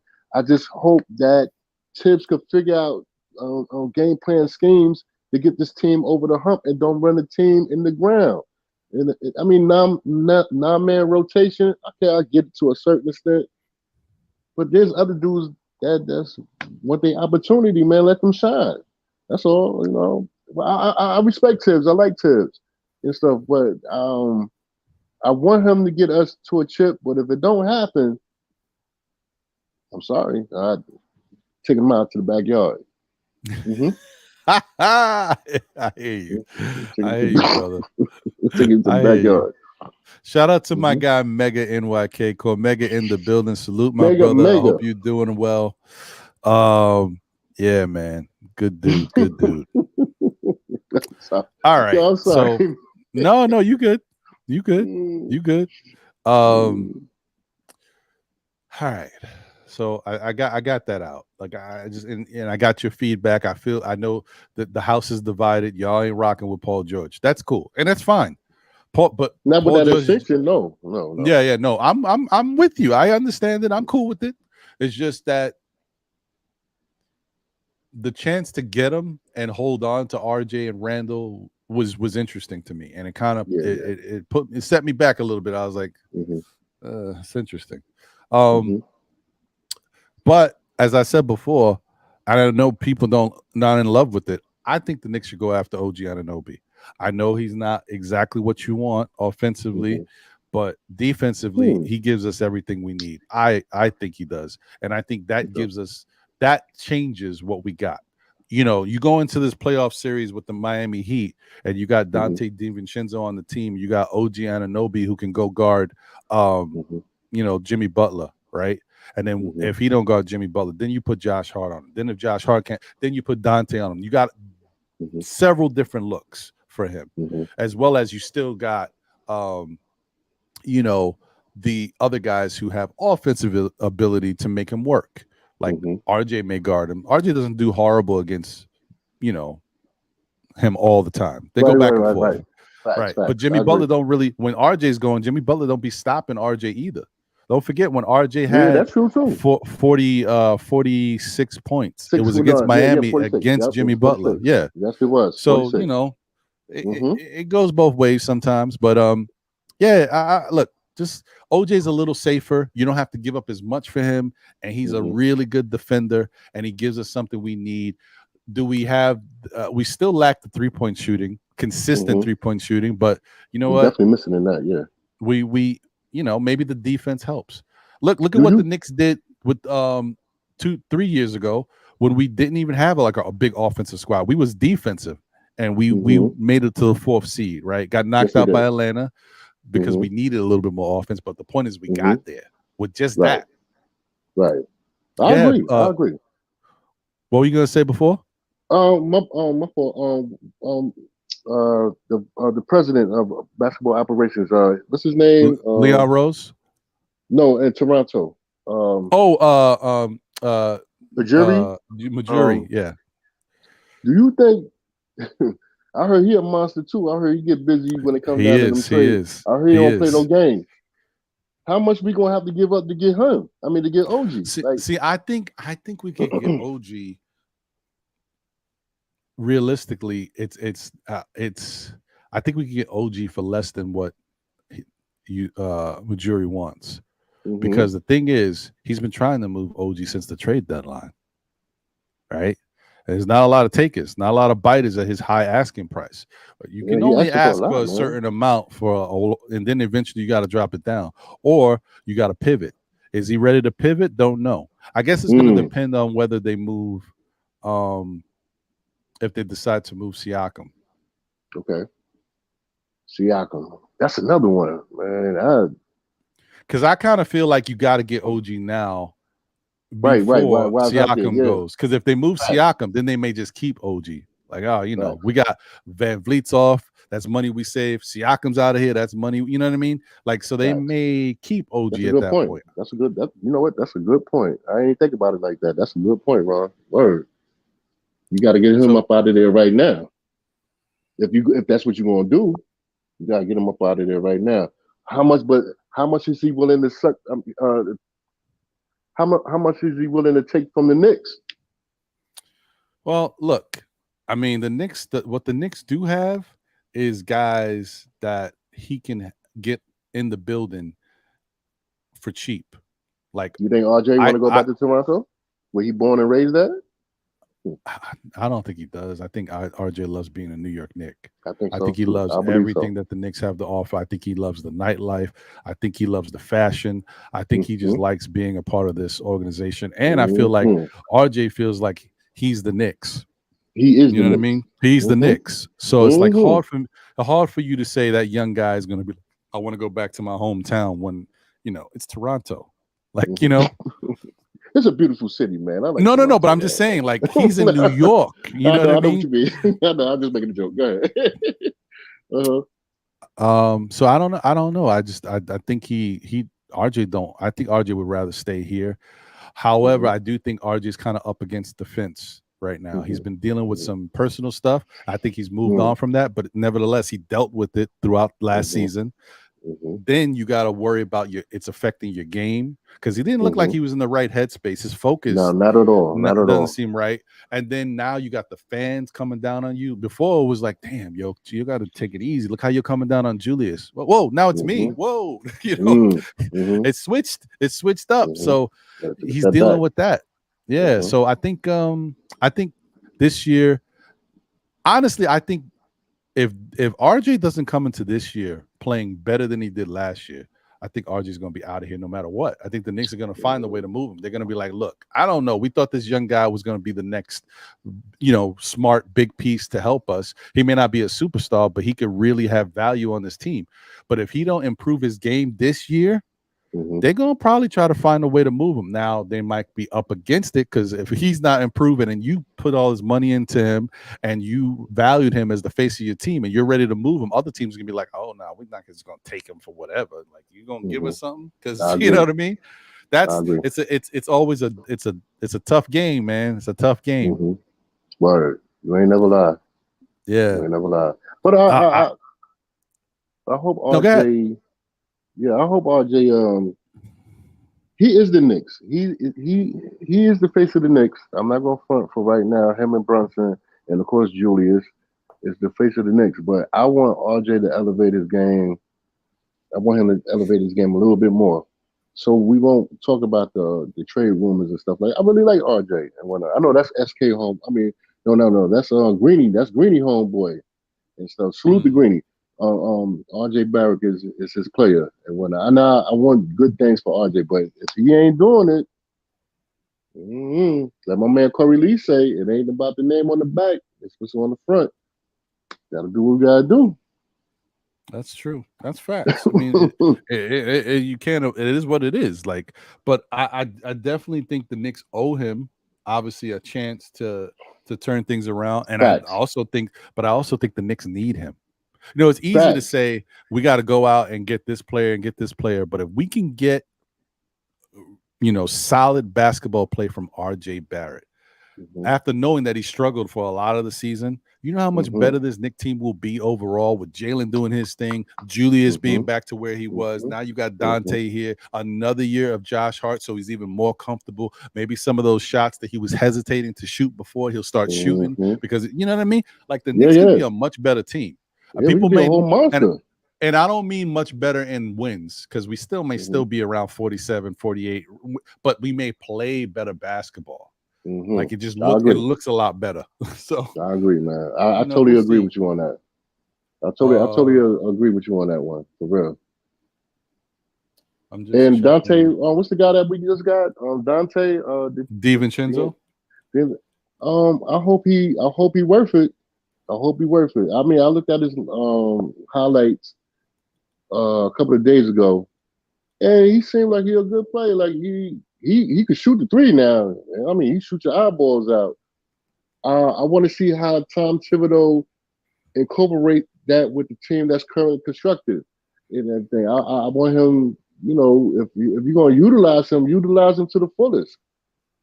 You know, let that man shoot the three. I just want Tom Thibodeau to be free. Let the team play. Let the team play basketball.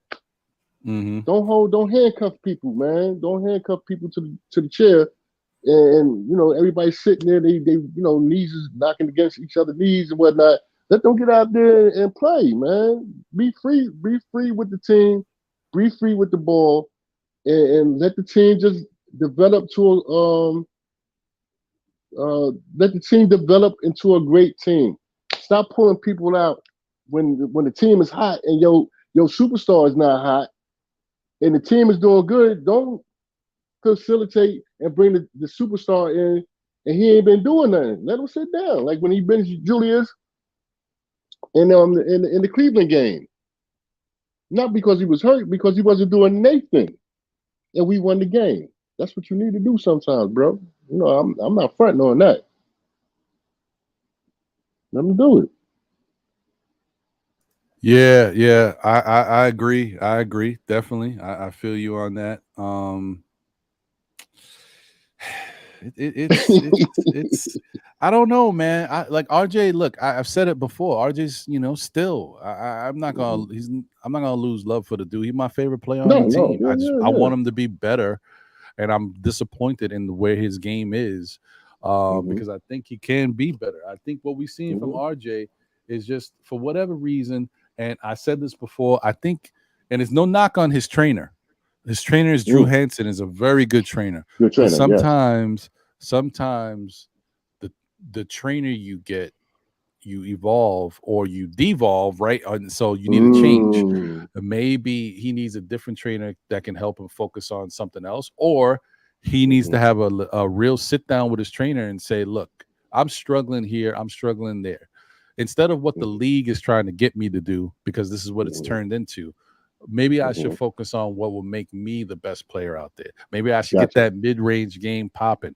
And RJ already knows this, and you guys know he knows this. Knows this because I think it was an interview or either after the game. I think it was an interview though. He had mentioned that he talked to DeMar DeRozan in the game and said, we should work out in the summer because he wants to get that DeMar DeRozan type game. He has not got it yet, and he hasn't shown. Like, that's what he needs to focus on, that mid-range, get to the basket, knock down your free throws. If you happen to be open for a three, you shoot it. But that mid-range is what's going to keep you in this league for a long time. Facts. Yeah. And you know what? I'm not even going to front on you, Ron. He showed me something in them playoffs now. He awoken. He came to the party. He got busy and stuff. And I was saying if he could do this all the time, man, we can definitely elevate. We can elevate big time. He showed me something. In them doggone playoffs. Yes, he did.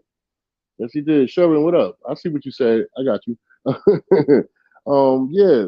But yeah, he showed me something, man, and I want his game to progress the same way like he did in the playoffs. Yeah, much respect to RJ, man. I want nothing but good things for you, brother. Facts. Just had to send a message to one of my homeboys who's going to drop something off. Want to let him know that I'm in the building, but I'm here rocking with my peoples. Yes, a la wise in the building. Salute. What's good? Long Island Sound is here too. Yeah, Long Island Salute. Nick Yak is in the building. What up? My guy Phil Porto, what's good? Nick's Morning Brew is in the building. You know, Jay from PR. What up, dude? How you? Jay from PR in the building. CC, the Cartagena is in the building. Salute. Nick Yak. And what up?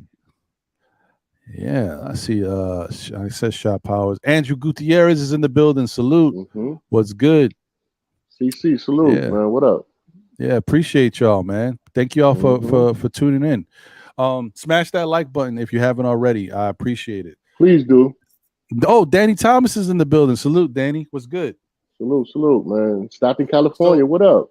I'm trying to see here, and don't mind me if you see me turned. I'm here just trying to see all good. It's all what good. time and what channel, because I want to be able to get the show wrapped up before. I believe the Knicks Summer League game is at 2 p.m. If 2 that's p.m. correct. Yes, it is. It is. Yes, Okay. it is. Do you know if it's on NBA TV or what? I think it's on NBA TV. I believe NBA TV. I could check real quick. Let me see. Nephew. Nephew. I'm involving family members now. JJ, salute, JJ. Word. What time did that Knicks game come on? 2 o'clock, but what channel? My nephew said NBA channel. Okay. All right. Yeah, because they haven't Shop Powers, what updated up? my guide here. I'm trying to look for it. But all right. Anyway, so we on the same page. Cool. Yeah, NBA channel. 2 o'clock on for us. Oh, wait a minute. Wait a minute. Okay, wait. No, it's 2 p.m. West Coast time. So it's time. 5 p.m. NBA TV East Coast. Yeah. Oh, damn. East Coast. That's got you. All right, yeah, you're right, nephew. Okay. Thank you, all nephew. Right, so that's why I was tripping. I was like, why can't I see that? Facts. Oh, I can't. So I could rock. My bad. Yeah, I thought I had to shut the show down. Not that I want to rock till 5 o'clock. All right, let me see. Oh, the whole family in the building. Word. You know how they do. Yes, sir. Yeah. I see Sherman. Yo, Sherman does always. Yo, Sherman and what's my man name? Paris Duggar. Yo. Oh yeah. Yo, they be doing their thing. I ain't gonna lie. I love that. I love the connection they got, man. Yeah, they be going at it, but I love it. I love it. I really do love it, man. Shout out to Alan Alford. What's good, my brother? I hope you're doing good. Appreciate you. Word. Quiet Money. Quiet Money's in the building. Salute. What up, dude? Salute. Summer League will be on the Knicks app. It's going to be on NBA TV as well. At 5 p.m. Okay. So I saw 2 p.m., but that's West Coast time. Got it. We good. All right. So I'm straight. No doubt. Okay, cool. Damn, I wish I would have known. I would have probably did more for the show. I would have did some more graphics, and I thought this was going to be just a quick, you know what I mean? It is what it is, but all right. But anyway, so let's get into a little of that actually. So, Summer League. I look, just keep it real with y'all, man. Look, I'm not overly enthusiastic about Summer League play. I like it. It's cool. I'm happy to see the Knicks out there, but the Summer League itself, I'm all right with it. You know, it's like watching the G League 2.0. You know what I mean? Right. What's that? The Westchester Knicks? Yeah. You know, it's cool. It's cool. But I don't know if it'll be as good as that. Sometimes them G League dudes, them Westchester Knicks be balling sometimes. They be having no, they get busy. Well, Deuce be getting busy. Him and Sims get busy at Westchester Knicks.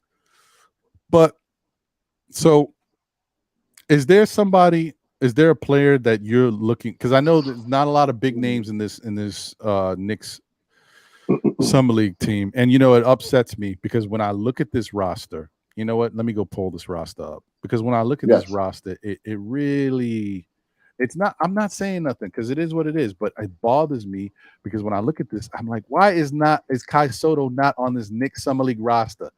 Good question. That's what I want to know. It don't hurt you to give this guy opportunity. Like, what is he taking from y'all? I don't get it. But please do.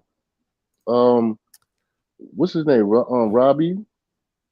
Oh, Isaiah Roby. Excuse me, Isaiah Roby. The gelling guy, Jalen Martin. I think that's his name. Jalen Martin. Yep. And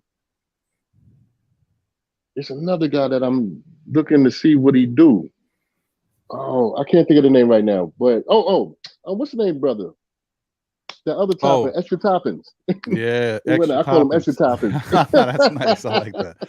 Well, I got unfortunate news for you. You ain't gonna see extra toppings. What? Yeah, he's hurt. How already? He ain't did nothing. Yeah, I don't know. He hurt. He's hurt. It's not a big deal, but he's just hurt and can't play. So because you know when it comes to them summer league tournaments and stuff, if you get any type of injury, you not playing. I got you. You facts. Yeah. I can see your graphs and everything. Okay, yeah, I wanted to see them cats, but okay. Mm-hmm. So my whole thing is, and shout out to Phil Porto. That was another thing I wanted to mention too, which, you know, shout out. We got to see it for ourselves, but apparently Trevor Keels grew 4 inches, which is incredible. What's that about? So he's gone from 6'4" to 6'8". That's bananas. Wow. Mind you, it obviously can happen. Because he's only, when we got him, he was 18 last year. So now he's 19. So he definitely could grow. Okay. It's just wild. It's wild to see that happen. Now, I'm curious to see if he did grow to 6'8". Like, how does his body look? Is he more proportioned? Because he was a little bit on the heavier side. So I'm wondering, is he more leaned out now? And does that make him a little quicker? Like, I'm curious. Right. Well, we're gonna find out today. Yeah, Jay from PR. He's still listed as 6'4" everywhere officially, but the Knicks are saying that he's 6'8" now. Whether or not it's true, we're gonna find out when we see him. If it's sometimes I got to tell you, it's tough to see it on the court. When I be looking at guys when they play, sometimes it's tough to see how tall a guy is, but when you get in the building, then that's when you can tell. But Sherwin said Keels is skinny. Oh, okay. So he slimmed down too. That's what's up. Okay. Interesting. Okay, interesting. All right. What do you do? I was about to say something. I ain't gonna go there. But yeah. So I mean, that to me, that is interesting because if you guys remember, and I know people were like, "Who? Trevor Keels? What?" When we drafted Trevor Keels, part of the reason why we drafted him is because he was a backup point guard for Duke. He was a strong defender. So some people thought he gave him kind of like a Deuce vibe, right? Strong defender. He was only 18 years old. So they were like, oh, he can still learn the game. There's certain things that he can work on. He's got like, he kind of gives you that Kyle Lowry type feel, even though I'm not saying he's nowhere near Kyle Lowry at that point. And he was still, and we've seen when Trevor Keels is out there, he look a little lost. Right, but a little bit, yeah. If that type of idea turns into a 6'8" guy and the Knicks need a 3-and-D type guy on the team, I'm just saying, you never know. You never know. That's dangerous right there. We would be dangerous now. Yeah, man. So let's see. I'm looking. If there's anything I'm looking for Trevor Keels to ball out. And like he don't have to drop 30. But if he can drop somewhere between 15 and 20 and play really good defense and look like he's locking guys down at 6'8", I'll be very happy with that. Very happy. Will Tibbs give him the opportunity to shine and be on the show? Oh, no. He's going to get it because he's not. First off, Tibbs ain't the coach. Dice is the coach. And if you look at this roster, look at the guys that are there. Outside of Trevor Keels, Daquan Jeffries. I like him. I like Daquan Jeffries. I like that boy. He got tough. Jalen Harris, Jalen Martin, Isaiah Roby. All other names should not affect Trevor Keels getting his minutes, and Trevor Keels is probably a starter. Okay. And how many games they playing in the summer league? They 4. playing what? 4 games. Now, if they win, if they go like 3-1, or if they go 4-0, then they're guaranteed to get into the playoff thing, and then they may play another, 1 or 2 games, maybe. Okay, got you. I don't know how it works. But he got ball out. Definitely got ball out. Yeah. Right. Nick's a nice. Pudge says Jeffries dropping 20. Yeah, Jeffries gets it though. Jeffries can score. He gets his buckets. So, and he aggressive. Building Block said he's rooting for Khalid Moore. Okay, I see you. Khalid Moore, he kind of nice. Not because you love run. He kind of Khalid Moore is he get busy. Yeah, he gets some buckets. I ain't gonna front on that. Yeah. Okay. I saw Sim was doing. He was talking about Roby, Keels, and Jalen Martin, and I'm actually interested to see a guy he mentioned, Dimitro Skapin. I can't say his name; it's too small. Skapintsev. Skapintsev. I guess that's it. I don't know. You know, I'm no, you said it right. that. No, you said it right. I see it. You said it right.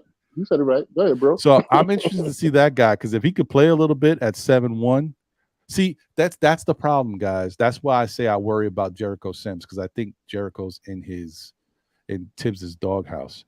If a guy like Dimitro can go out there and ball and look like he's aggressive on the boards and plays good defense, he could give Jericho some problems because he could just come in and do exactly what Jericho's doing and might do it a little better because if he could score a little bit, you know what I mean? I don't know. Right. But why? Why do you think that Sims is in Tibbs' doghouse? I mean, what is he not doing? Because he ain't on the floor all the time, so I don't know why. I think Jericho is offensively. We know he's a liability, right? Same thing like with Mitch. Okay, facts. But the problem is Mitch understands the game, understands his role, understands where he needs to be, what he needs to do. Jericho's still learning that stuff, and sometimes Jericho's read and react is slow, and Tibbs watches him and gets mad at Jericho not being on the court when he needs him to be there. You know, Jericho's still he's still a young guy trying to figure it out, but for Tibbs, he needs you to get it quicker, and especially if offense ain't your thing, and you could be a good defensive player with your athletic ability and stuff. Tibbs wants to see it. So Jericho, right then and now, yeah, boom, yeah, I got you. Okay, I hear you. Shout out to Parrish Dougie. He said Jericho had a bad shoulder injury unaddressed. Yeah, well, that's the other thing. Sometimes that these nagging injuries can affect what you do out there, but Tibbs don't care. Yeah, Tibbs don't care. We're gonna run him down in the ground, man. And shout out to Parrish, by the way. Good to see you, bro. I know. Shout out, Parrish. You know what I mean? What my man called him? The $2 assassin, Parrish Doug. That's the $2 assassin. What up? No, I mess with Parrish Doug, man. He a good dude, man. He really is a good dude. I'm so mad that I didn't. Very good dude, man. Word. I wish I could have saw him in person, man. That would have been a highlight. Sorry, I played baseball. Like I played baseball and stuff. Parrish Doug. Oh, really? Oh, cool. Yeah. Yeah, I was pretty good. I used to pitch a little bit. You see what he just said? I'm sorry, Ron. You see what he just said? He said $1.99. He said that the other day. Now that Obi's gone, them $2 turned to $1.99. Good one.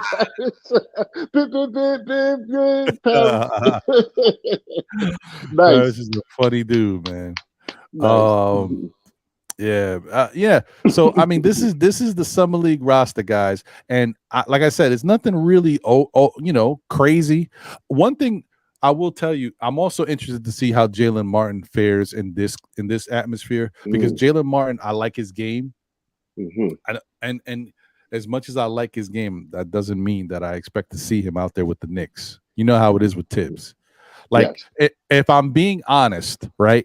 This is all good to see these guys go out there and play and improve and develop, but none of these guys are probably going to be an impact player or in the rotation for the Knicks. Maybe the only guy. Oh no, I'm sorry. That's false. I'm not because I don't consider Isaiah Roby a summer league guy. He's here. No, let's get Roby might, but I'm not thinking about him. But I'm talking about these other guys. Trevor Keels. If he actually looks 6'8" and he goes out there and does what I said, like if he can give 15 to 20 points and play that strong defense and he's 6'8", he might open up Tibbs's eyes and he might get his way into the rotation. So. Yeah, I hope so. But yeah, I don't know about any of these other guys. I think it's just they're gonna hopefully develop, do some nice things, and then they're gonna go to the G League and play out there. Kerry Cox said that that Sims hurt his shoulder on the ugly dunk contest. Good one. I'm sorry. I had to laugh at that. I'm sorry. That it might be dunk true. contest. You know what? He might have. He might have. Who That was knows? an ugly. Oh man, he went out there. I don't know what he was doing out there on that dunk contest. I ain't even going front. But nonetheless, get well. Godspeed, homeboy. Word. Yeah. Yeah. Toussaint said Roby will. Yeah. No, Roby. I'm not considered. Roby shouldn't be here, guys. I mean, Roby. I appreciate the fact that he's here. I think he's just doing it because he wants to play some basketball. This is like practicing and working out in the offseason, fam. Plus, he's getting to understand the Knicks, system. So why not? I guess he's just like, I'll do it. I don't care. I'm not prideful because he's already played in the league 4 years. He don't have to be in the summer league. But yeah, it's cool. I'll take it. I like the fact that he's doing it. It shows something. It shows that he wants to just be out there, play with the guys, understand the system, and see and show what he can bring. So that's cool. And that's the thing. Jay from PR says something. McBride should be running point in summer league. He should, bro. Because if you look at the last couple summer league years, Quickly was the guy running point. And then last year, Quickly was supposed to be like, he was the man. He was like one of the star guys on the team, him and Obi. And then so Deuce came in as a backup, but Deuce wasn't getting that, like, being able to run the whole show. I think Deuce should be out there being able to run the whole show. So I'm kind of surprised that he's not on this team. Yeah, you need to know. You need to get out there. Yeah. Like, if anything, it should be Deuce and Trevor Keels. Facts. And now, I was thinking, okay, Trevor Keels, it makes sense. He should get a chance to run the show. But now when you think about it, if he really is 6'8", then shouldn't Deuce be here running the show? Because Trevor Keels is not really the point guard anymore. You know what I mean? Nope. Like, I don't know. You're right. I agree with you. You're right, man. You're right. He need to be out there. Yeah, Deuce definitely need to be out there because he coming off that single unit. When he finally stopped being is he still a two-way player for Westchester and the Knicks? For the G League and the main team, he's still two-way player? No. Some point last year, the Knicks signed him to a regular contract, so he's no longer a two-way. All right, so he's coming off that bench. Yes. Yeah, he need to be out there running. He need to be out there running right now for facts. Geraldine says she disagrees. I don't know which part. Live. Which part though? That McBride should be playing in the summer league, or Oh, okay. So Pudge says Jalen is running the point guard. Which Jalen? Oh, Jalen Martin. Because I see we got two Jalens. Jalen Harris. I've seen Jalen Harris before. Juan B says Knicks are different. A lot of young players around the league, even with experience last year, they're playing in summer league. Young guy in Houston went off last night. Okay. Okay. Oh, so they officially started last night.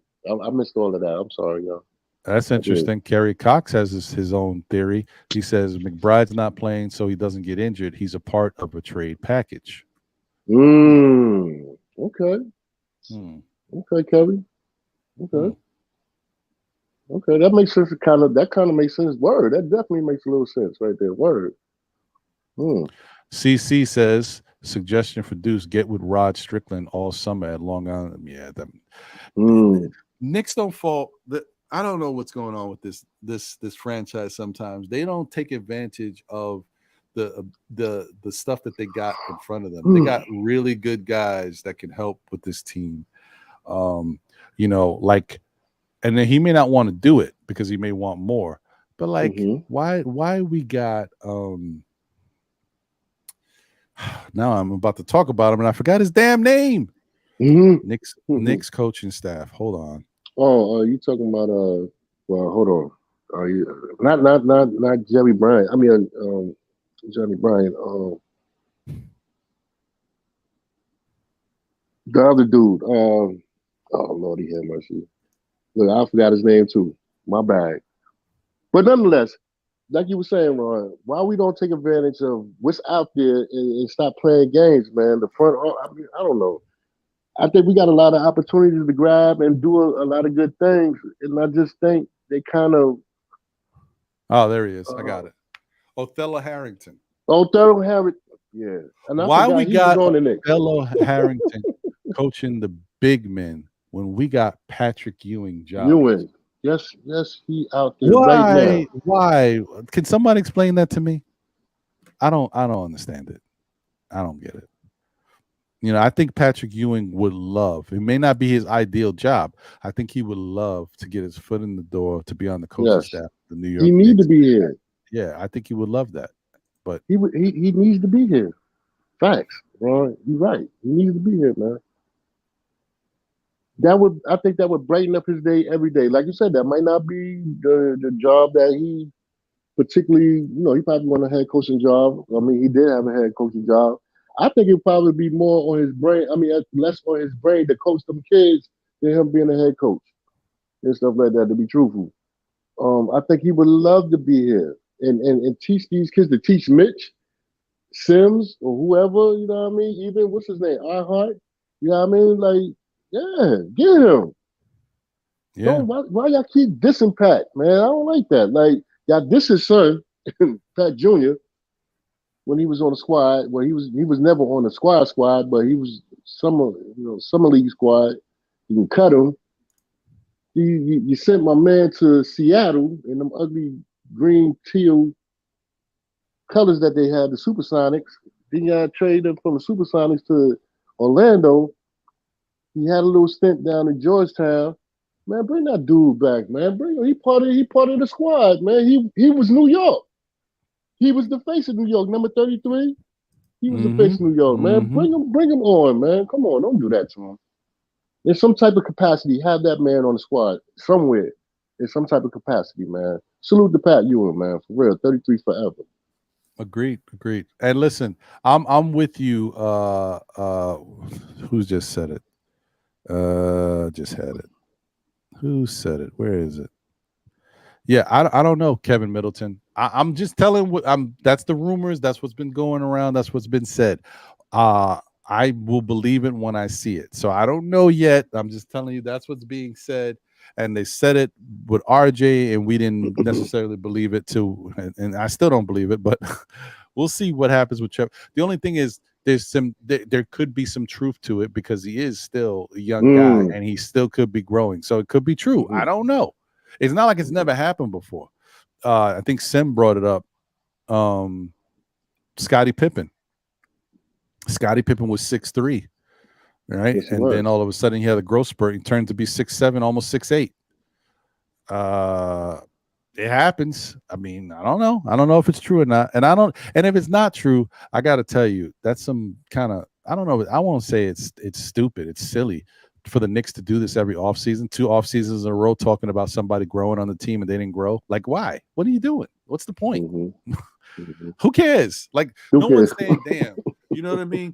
Yo, you know what Trevor Keels needs? 5 more inches. Like who's like, nobody's thinking about that. So I don't know why it would make sense to lie or bring, you know what I mean? I don't know. Whatever. That is cool though. I mean, I hope if he got it like that, because steroids can't do it. So go ahead, bro. Get that growth sport, and let's get up and get busy, bro. So I see Jeff Van Gundy is reported to be interested in another coaching job. Here's the problem with Jeff Van Gundy. No, just in general. But okay. Juan B is like, maybe, we should think about, someone else said it too. The problem with Jeff Van Gundy is, remember, Jeff Van Gundy was a great basketball mind with the Knicks. He learned a lot under Pat Riley and all that system stuff. But let's not forget, Jeff Van Gundy had some coaching opportunities after the Knicks, and it didn't necessarily turn out that well. You know what I mean? And now when he was in Houston. Yeah, and now the league has changed. So can he adapt to what he's seen, because he's been calling it for so long, and now he sees how things should work in this new league? Maybe, but it's not a for sure thing. We don't know. So with these older coaches, it's not quite. You're not sure if they're going to work out for your team, because they come from a different style of basketball, and that style of basketball was effective and it worked. But now that we're in a new NBA, even if they're trying to adapt, you never forget your bread and butter. You remember what you were taught. You know what I mean? So I don't know if it will work if he was a coach with the Knicks, especially. What they should do is bring Jeff Van Gundy and make that 2-man team a 3-man team with Van Gundy, Clyde and Mike Green, right? So that way, when Clyde, you never know when it's going to happen. When Clyde says, "I'm going to retire," it's going to happen Gundy soon. and Mike Breen. Yeah. So that's what they should do. But put them on the microphone. Yep. Right. But you gotta think on some real stuff. You gotta think how many of these coaches that we know from the 90s through the 2000s into our 2020s are still around. And you got Popovich. I think matter of fact, if I think about it, him and Tibbs is the last of the breeds. Am I correct? With being around from the 90s on down to the early 2000s into the 2020s. Mm-hmm. They the last of the breeds. Mm-hmm. So once they leave, you got to start. And I like Mike Wilson too, but he went to Indiana. I really did like Mike Wilson and stuff. But like I always talked to Corey Lee, and I always asked him, what kind of coach. I know there's Johnny Bryan. I got him. I get it. Wiz made a good point. I was suggesting that maybe a lot of teams wasn't picking up on Johnny Bryan. Maybe they didn't like him, but Wiz made a good point in saying that maybe Johnny Bryan didn't answer the phone because he wasn't ready to leave the Knicks. Maybe somebody in the office told him, well, after old boy leave, you next. I mean, possibility, maybe, perhaps, I don't know. But like I said, I talked to my homeboy on the telephone, and I was looking at a couple of guys that I like a Juwan Howard, like a Penny Hardaway, like a Jerry Stackhouse. Mm-hmm. You know what I'm saying? Like, and them type of cats. Is that feasible? Do it look good? I mean, I'm just saying hypothetically. You think if we could get one of them cats, how would that elevate the Knicks? If we don't have Johnny Bryan in front office and we have somebody else come in and Tibbs go behind the desk. I'm not opposed. I'm not opposed to it. I mean, it got to be the right guy. It got to be the right guy. Right. Because you know what I mean? Like Knicks fans have been clamoring for a young, innovative type coach who's willing to kind of do different things and use more of the roster, but also, be able to cultivate the right players and get the best out of these young guys and take dudes to the next level, give them that mentality that they're missing or whatever it is.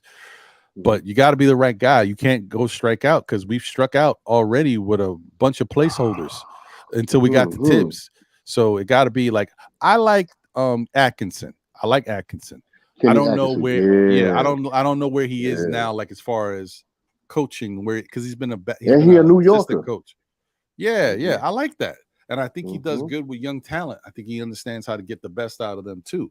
He might be able to, like, if Atkinson's here, Obi's not going anywhere. You know what I mean? Facts. Like, yeah. So like, I don't know. But I'm willing to. I think this year is very important. Just like I saw last year was very important. I think this year is very important for RJ. It's very important for Julius, and it's very important for Tibbs. Because of Tibbs, see, that's the thing. As much as we may be like, we want to see that new coach come in and take us to the next level and see something different here, open up the offense more. If the Knicks win 50 games this year and win another first round series, Tibbs ain't going nowhere again, man. He ain't gonna go nowhere. He's not. It's just how like it a is. reoccurring girlfriend. She ain't never going nowhere. Ain't going nowhere. She ain't going nowhere. Word. But yeah, if we see something, if something else goes on, if the Knicks don't come out the gate strong, if we look like we're not doing what we were doing, or we look like we, instead of making the 5th seed, we were fighting for the play-in. Maybe then the organization says, okay, Tibbs might be slipping a little bit because the team is basically the same team with the exception right now of Obi and DiVincenzo. That everybody else is still here. So I agree. But I want our Knicks. I want our Knicks to do well, man. I mean, my mother is a big Knicks fan, and sometimes he said, this is the point of insanity that we keep going. We keep going and going and going and going and doing the same thing over and over again. And now we finally got a good front office. But now that the front office is so good, are they acting petty right now? Like, are they scared to spin? Are they scared to jump out the window a little bit? I mean, be a daredevil sometimes in the draft, or we just so cool and calm that we just sitting back and just let the ashes fall off the cigarette until something happens. You know what I mean? So we got to start doing something now. I don't want to go into the next season. It was my man IG, Ghetto Intellect. Yeah, I'm scared to fall back. Yeah, I'm scared to fall back into the abyss, the purgatory that we came from. I want us to be on the up and up all the time. No more going backwards. No more going backwards. And I want us to just keep elevating. And as long as we keep elevating, I guess I'll be happy. But I want that chip, man. I want that chip. It's about time we get that chip. If Cleveland Funky behind can win a chip with LeBron, why we can't win one? Why we can't do it? Somebody talk to me, please. I need therapy. I mean, that's fair. That's fair. There's no reason why we shouldn't have the same opportunity to be able to do something like that. The Knicks, I think, you saw what happened this year. So for the doubters, they saw like, oh, there's a glimmer of hope. Look what happened this year. Anything can happen. Look how far Miami made it. So yeah, anything can happen. And that's 2 years in a row, by the way. Is it 2? Mm-hmm. No, it's not 2 years in a row. But it's 2 out of the last 3 years, right? Because the year before that, Atlanta made it further than people thought. And then, this past year, Miami made it, a lot farther than people thought, considering how they played for most of the year. So, yeah, you never know. Anything can happen. I hope so. Yeah, every year we go into the year, like everybody's talking about how this team got better, this team got better. In the end, when it comes down to the playoffs, that team got knocked out, that team got knocked out, and we didn't have to talk about them no more. So you just never know what's going to happen. Right. So I'm with you on that. Knicks Nation says we need an older assistant coach to assist Tibbs, someone Tibbs trust and respect their opinion. Tibbs is the oldest guy in the room, so at times he may overlook the other coaches' opinions. It's true. I mean, I get you. I would say that we need someone who has a certain level of experience that Tibbs can respect, because you could be young and have that same type of cachet. I mean, if you come into the assistant coach rank and you have a championship under your belt, and you may have been responsible for putting that championship together, you already have something on Tibbs. But I'm a little worried about the older than Tibbs, because Tibbs is old as dirt. So if you older than Tibbs, like I don't know, man. You coaching from a chair, like what's going on? Like I don't, I hear you though. I hear you. Just playing around. I hear That's you. what I'm saying. When is it? Yo, salute to Kevin Middleton. Thank you, dude. I like that little chat that you just said. Thank you, bro. That's what I'm saying. Like, Ron, when is it time to take homeboy to the backyard? And when is it going to be time? But like you said, if he keep winning, if he elevate the wins, he ain't going nowhere. He's not going to go nowhere. So I don't know, man. It's a catch-22, bro. They called him biting. They called him Joe biting. Who that J from PR? Yeah. Yo, leave Tibbs alone, man. Yeah, he a little old, man, but it's all good. It's all good. Shout out to Alan Alford. Thank you for the generous super chat. He said, how many number 1 picks we going to use to get rid of players? Tibbs don't like or devalue. If champs are built, we're out of luck with Tibbs. That's a fair point. That's a fair point. We definitely we put ourselves in a position that we got to give away picks to move players, and we've done it multiple times. That stinks. That stinks. It really does. It's true. Yeah, I don't know, man. I don't know. Like, we it's tough. It's really tough. Yeah, we're in a situation where we stuck. Yeah. We're in a catch-22, man. We're gonna have to make some decisions in the next couple of in the next couple of months, man, on the real, if we really trying to get this championship, and I'm not saying we probably gonna get it this season, currently constructed, but we got to start. We're gonna have to start putting our ass. Pardon my language. We're gonna have to putting our ass on the line, man. We can't be, being soft shoe around things. We got to start being aggressive out here, man. And if we lose some players, I mean, yeah, I like RJ. Peace, son. If I like Julius when he ain't acting like a diva. When he want to be the leader and stop acting like a diva. But if he got a peace, son, let's win. We got to be aggressive, man. All these teams are doing whatever they doing, and we just sitting back, Coleon style, just watching. Enough, man. I mean, come on. Enough, man. Let's win. Let's get it. I want to see it before I leave off this earth, dude. You know what I mean? That's I'm fair. Sorry, Ron. I'm mad. See the insanity of a Knicks fan. There it is. You just seen it right there.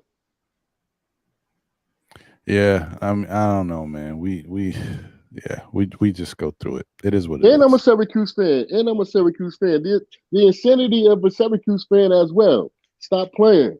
Y'all better get up there and do something, Jim Boeheim. I don't know what y'all gonna do. Stop playing with me, man. Mm-hmm. That's fair. It is what it is, guys. Like I said, I think we just need to make the right moves. We need to make the right personnel moves, and when it comes to a coach, just be careful what you wish for. I'm like I said, I'm with you. Just saying, be careful what you wish for, because if we get Tibbs up out of here and we bring in the wrong coach, y'all gonna be like, man. Are you serious? Mm-hmm. Tibbs could have did better than this. You're right. At least, you're right, Ron. That would be horrible. I don't want to see that. Right. That would be horrible. Right, but I think we'll be okay, man. Because I think, as much as I do get on the front office for their ability to get a deal done without a relationship, like I said, there's other stuff I think they do well. I think they're smart about the money. I think they have good ideas about the cap. I think they have some good ideas about how to acquire assets. However, as I say that, I'm also realizing that the people who helped acquire these assets, that put these assets in place, are gone. Steve Mills is gone. Scott Perry is gone. So how much asset acquisition is Leon Rose responsible for? I don't know. Don't know, because Perry was here. So I don't know. I don't know. Right. So we'll see. We'll see, man. But I feel like they'll be okay, man. We just this off season, we're gonna talk a little negative about, we wish they did this, but we'll be all right. We'll be all right. I believe so. Smash that like button, guys. You see me up here. I got the bully up here, Boulevard in the building. What up, smash y'all? that like button, show some love, guys. Corey Lee, man. Miss Margaret, what's going on? Miss Geraldine, what's going on? Kerry Cox, what's up, man? See y'all all out there, man. My peoples, man, for sure. Mega all day. Yes. Let me get my spring cleaning announcements out there. As y'all can see, pinned to the chat, and it's not for everybody. It's if you want to. People have asked me, so I'm just gonna put it out there. Cash App is there, Patreon is there. If you want to support the channel, that's where it's at. Right. That's right. Another thing is, I know some people don't necessarily catch the NBA report on the Nothing But Knicks network. We do the NBA report on Thursday nights, usually at 8:30. Myself and John. This past Thursday, E-Rule was on with me, so it was a really good show. Tune in if you haven't checked it out. Yes, we talk about the NBA a lot more than the Knicks, so just understand that's what it is. If you like basketball, then tune in. But we are switching up the NBA report. So just want to give you guys a heads up over here as well. We're switching the NBA report. We're changing it to a new name. The NBA report name was taken by another entity. Their channel is called the NBA report. And so instead of, making a bigger deal about it and being upset about the fact that they took the name that we already had, we're just going to flip the name and flip the show. It's going to turn into something better and something hopefully you guys appreciate and enjoy. And if they want to take those ideas, then let them try. So, yeah, man. Shout out to that, man. Support that, y'all. Get up there and watch that. Nick Nation, you know how we do. We support each other. So let's rock. Facts. Wiz, what's good? Salute Wiz. What up from the West Coast? Ha, Utica. Come back to the East, dog, real quick.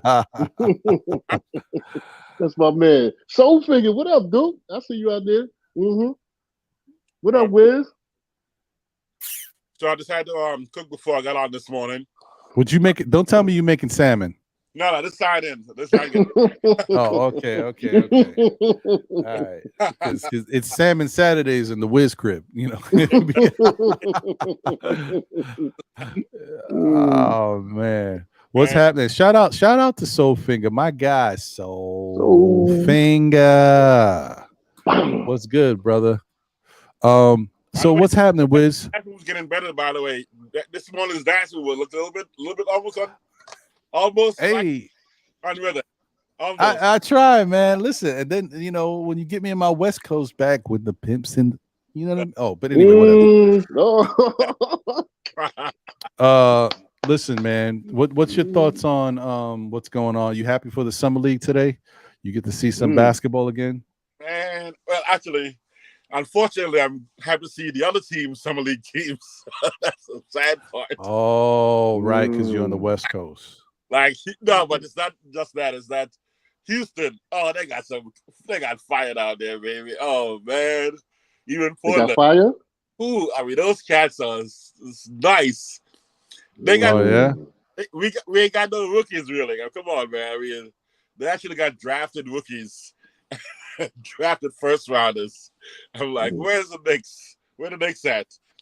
So, the Houston got some interesting stuff going on out there, on the court and off the court.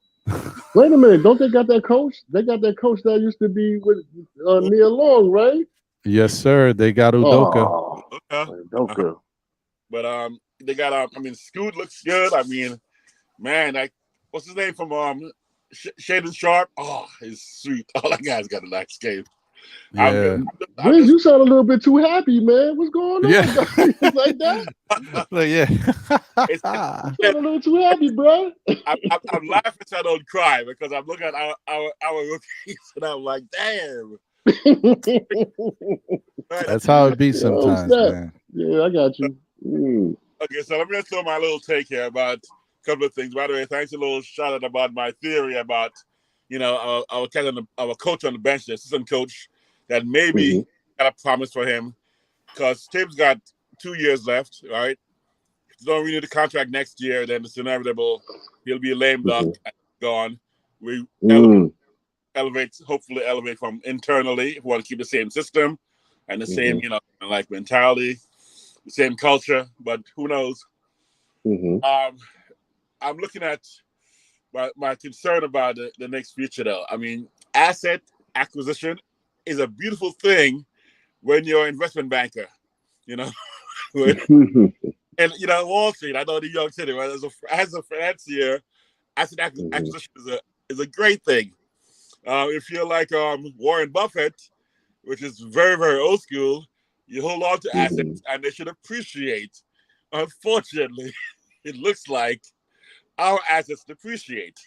And so I'm looking at us accumulating all this asset that is almost like buying a new car, and they depreciate over time. And we sit there with a bunch of assets that from the very beginning, the very first real, let's say, press conference and press release by the front office, by Leon, was the brag. I mean, this guy was flexing about 11 second rounds, 11 first. And the past 2 years, the 5 or 6 that he was talking about which, by the way, first I want to dismiss the 11-11. 7 years out, 14 of those, or 7 of each round, is yours because you didn't do anything, which means a monkey could have done that. I'm just saying, my 5-year-old could have done that if he just woke up and didn't do anything. We'll have those picks. So don't count things you're going to have by doing nothing. Maybe you kind of because you weren't like, Cleveland or whoever giving away picks, and now or Lakers, you have none. I give you credit for that, but it's not a brag. It's an acknowledgement, but not a brag. You can't brag about that. Okay, so the other 4 and 4 for the years that we did have, 2 years, let's say all 3 years, but Milwaukee being 2025. At the time, it was 22. We had 3 protected, none conveyed. 23, 3 protected, none conveyed. 25 for Milwaukee, maybe it'll convey, but again, last year we're talking about like Grizzly also said, a 9th grader that we're looking at. We got that 9th grader coming up in 2025 who is going to play the 26th season and may develop and mature if Tibbs ever plays him, if Tibbs will coach by 27. So by 29, we got a kid right now who's going to be playing in 2029. We're not looking at 2029 as a Knicks fan who's been 50 years without a ring. So I can't count that. So the Milwaukee pick don't count. So now we're looking at the Dallas, Washington, Detroit picks. Didn't convey. Washington definitely they're going to convey probably for the next 2 years. They're going to turn on the second round picks, which I guess right now, second round picks are gold because they don't have guaranteed salaries. And with a new CBA, maybe it's a good thing to have some, but not the numbers we have. We have so many that you sit there and eventually the fruit will spoil, man. It just sits there. So I think I can't give them too much credit. I'm not going to dismiss them because, again, I don't want to say lowest common denominator, but compared to the terrible front offices we've had in the last 20 years, these guys have done something positive. Second round picks and late round first picks, IQ, Grimes, Deuce, of course, Sims, even Mitch, wonderful choices for their positions that they picked at. However, I just can't look at us saying, look at the assets we have and the assets that we give away to get rid of Kemba, to give away to get rid of Cam. We're giving away to possibly get rid of Fournier. We're going to give away. I'm just saying, it doesn't really register to me as truly genius level management. It's solid. It's passable. But I'm not giving you guys A's and B's for that. I'm giving you guys C pluses. Yeah, because you know what? My sisters are family, and someone always says about when her daughter's going to college, she goes, C's get degrees. So, it's like, what do you call it? What do you call the guy who graduated last year his medical school? Doctor, right? So she still get the degree and get title, which is what they're doing right now. There's C students that are not, or who are passing and going to get their degree, so we're not going to fire them. But do you think? I'm sorry, Wiz. Do you think we need to be a little bit more aggressive? Like, do we need to be a little bit more? I mean, yeah, we being real passive, but I think we need to be a little bit aggressive, man. You did? And that's my challenge with them is that, again, just like you did, Ron, I'm like, Ron, you laid out perfectly. It's not necessarily we want to have them jump and clean house and stuff like that. Is do something that show that you actually did more work than it's your dad's my assistant coach, and you're my godson, and I taught you when you were 5 years old, and I knew you, and I saw you at birth. Give me more than that, or we're in the school together. So hey, man, come on, we're in the school together. I'm like, we could get every Villanova player and assistant coach and cheerleader. The Knicks and the Dashes should hire 2 cheerleaders from Villanova right now. That's what they're looking like. Good one. And roll with that as the only kind of mark of your achievements and so forth. That's what looking like. So, not to diss them, I appreciate what they've done. You can still appreciate and criticize. You can recognize, criticize, and that's what I'm doing. I'm recognizing their accomplishment, but also recognizing that there's room for improvement, and I think there's a lot more room for improvement in both the front office and the coaching. And it's almost like Randle. You recognize how talented he is, how gifted he is, but you can also criticize that he's cost us some potentially games. Who knows what Tibbs is costing us on the stars who may or may not want to come here because of him. We don't know what kind of obviously Leon passed. It may cost us based on teams trying to say, I'm not going to let brand new, former agent come in and just, and get what he wants. We got to make him earn it, I think Pelinka did that. Pelinka had some old trouble getting stuff at start, and now he's earned it. And okay, now he's in the club. Rose may be in that position right now. There's a little Knicks tax. There's a little Leon tax, a little former agent tax, especially head of CAA agent tax. And I think there's a lot of, like I always say, risk-averse management who don't want to mess up yet because they got to get this next contract signed or extension because they're 2 years away from one misstep this season. And Dolan may be like, oh, thank you, but no thanks. But if they stay the course and it's steady, and let's say we go to 7 games in the second round next year, they're like, oh, yeah, we're on the path. You can't let them be a lame duck because lame duck is normally not a place to be when you're the last year, contract's about to expire for a man to be in where he's worried about his job. So Dolan may be like, to put your mind at ease, here's 3 more years. And I think that could be what Dolan's playing for. So there's a lot of stuff I threw out there, but that's my take right now with this team. No diggity. No diggity, man. Oh, wait, my bad. I was muted. I said I hear you. I see what you said there. You said a lot there, Wiz. Man, yeah, I think that it's interesting. It's interesting. Like, and I'm not like, I want people to understand I'm not out on the front office. There's some good things to be a part of this that they have. Like them relationships, say what you will. I like I said, I want them to work. I want them to show me they can do the work, but I'm not mad at the relationships. It's good to have them. That helps. The relationships can fill out your roster. You can go out and go get that star player if you got the assets to get them or sign them in free agency, but you got to fill out the rest of your team. You might need to change somebody around. Man, I don't know who I could put. Man, we can have a guy like Josh. Wait. We do have a guy like Josh. We can get a Josh. Let's call Josh. Let's make this happen. Let's go get Josh Hart. We need Dante DiVincenzo type guy. We can go get him. Like, sometimes the relationships are good. I'm just saying it's not always about relationships. And a lot of these star players don't necessarily have that type of relationship with the Knicks. So you got to figure out, how can I get these type of guys too? Like, it's got to be all around. The other thing is, shout out to Paris Duggar. And I'm curious how you guys feel about it. I know what most people are going to say. I'm going to ask anyway because I'm open to things. Paris said, I want a JJ Redick type basketball mind to take us there. He is going to be the next Steve Kerr. And you know what, guys?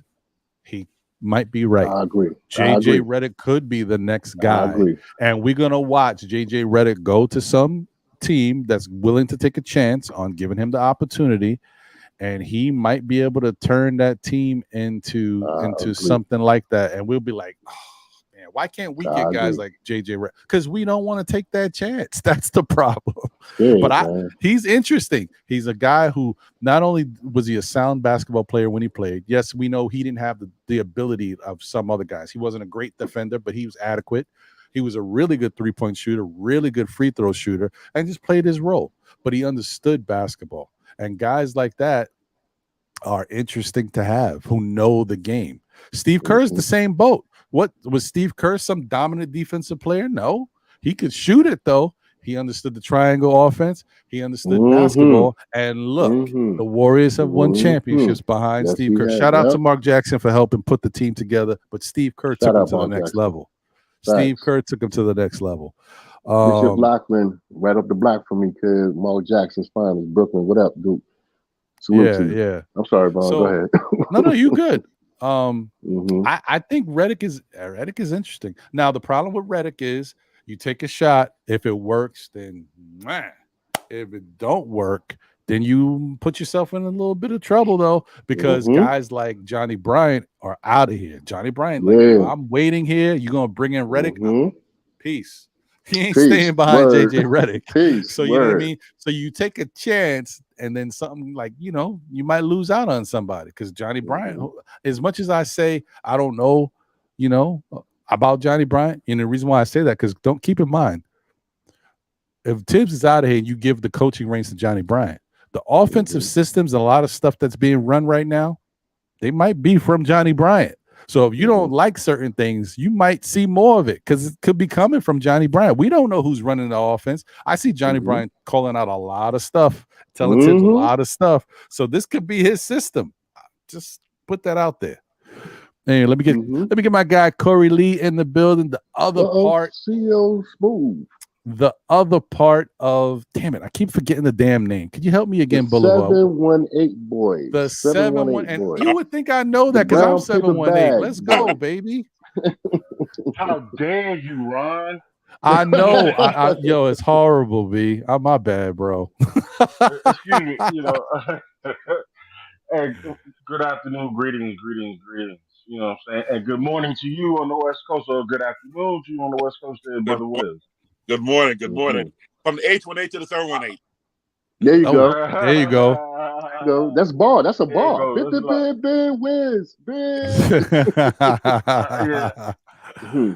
I'm because I was kind of reluctant to come up today. I just wanted to just sit back and listen.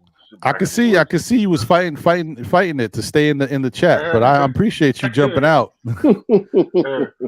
But nah, I really got something to say. And forgive me, Knicks fans. I am amongst you all. I'm brethren, but we need to stop looking into other people's houses and watching what they're doing, and be more concerned on what's going on in our home.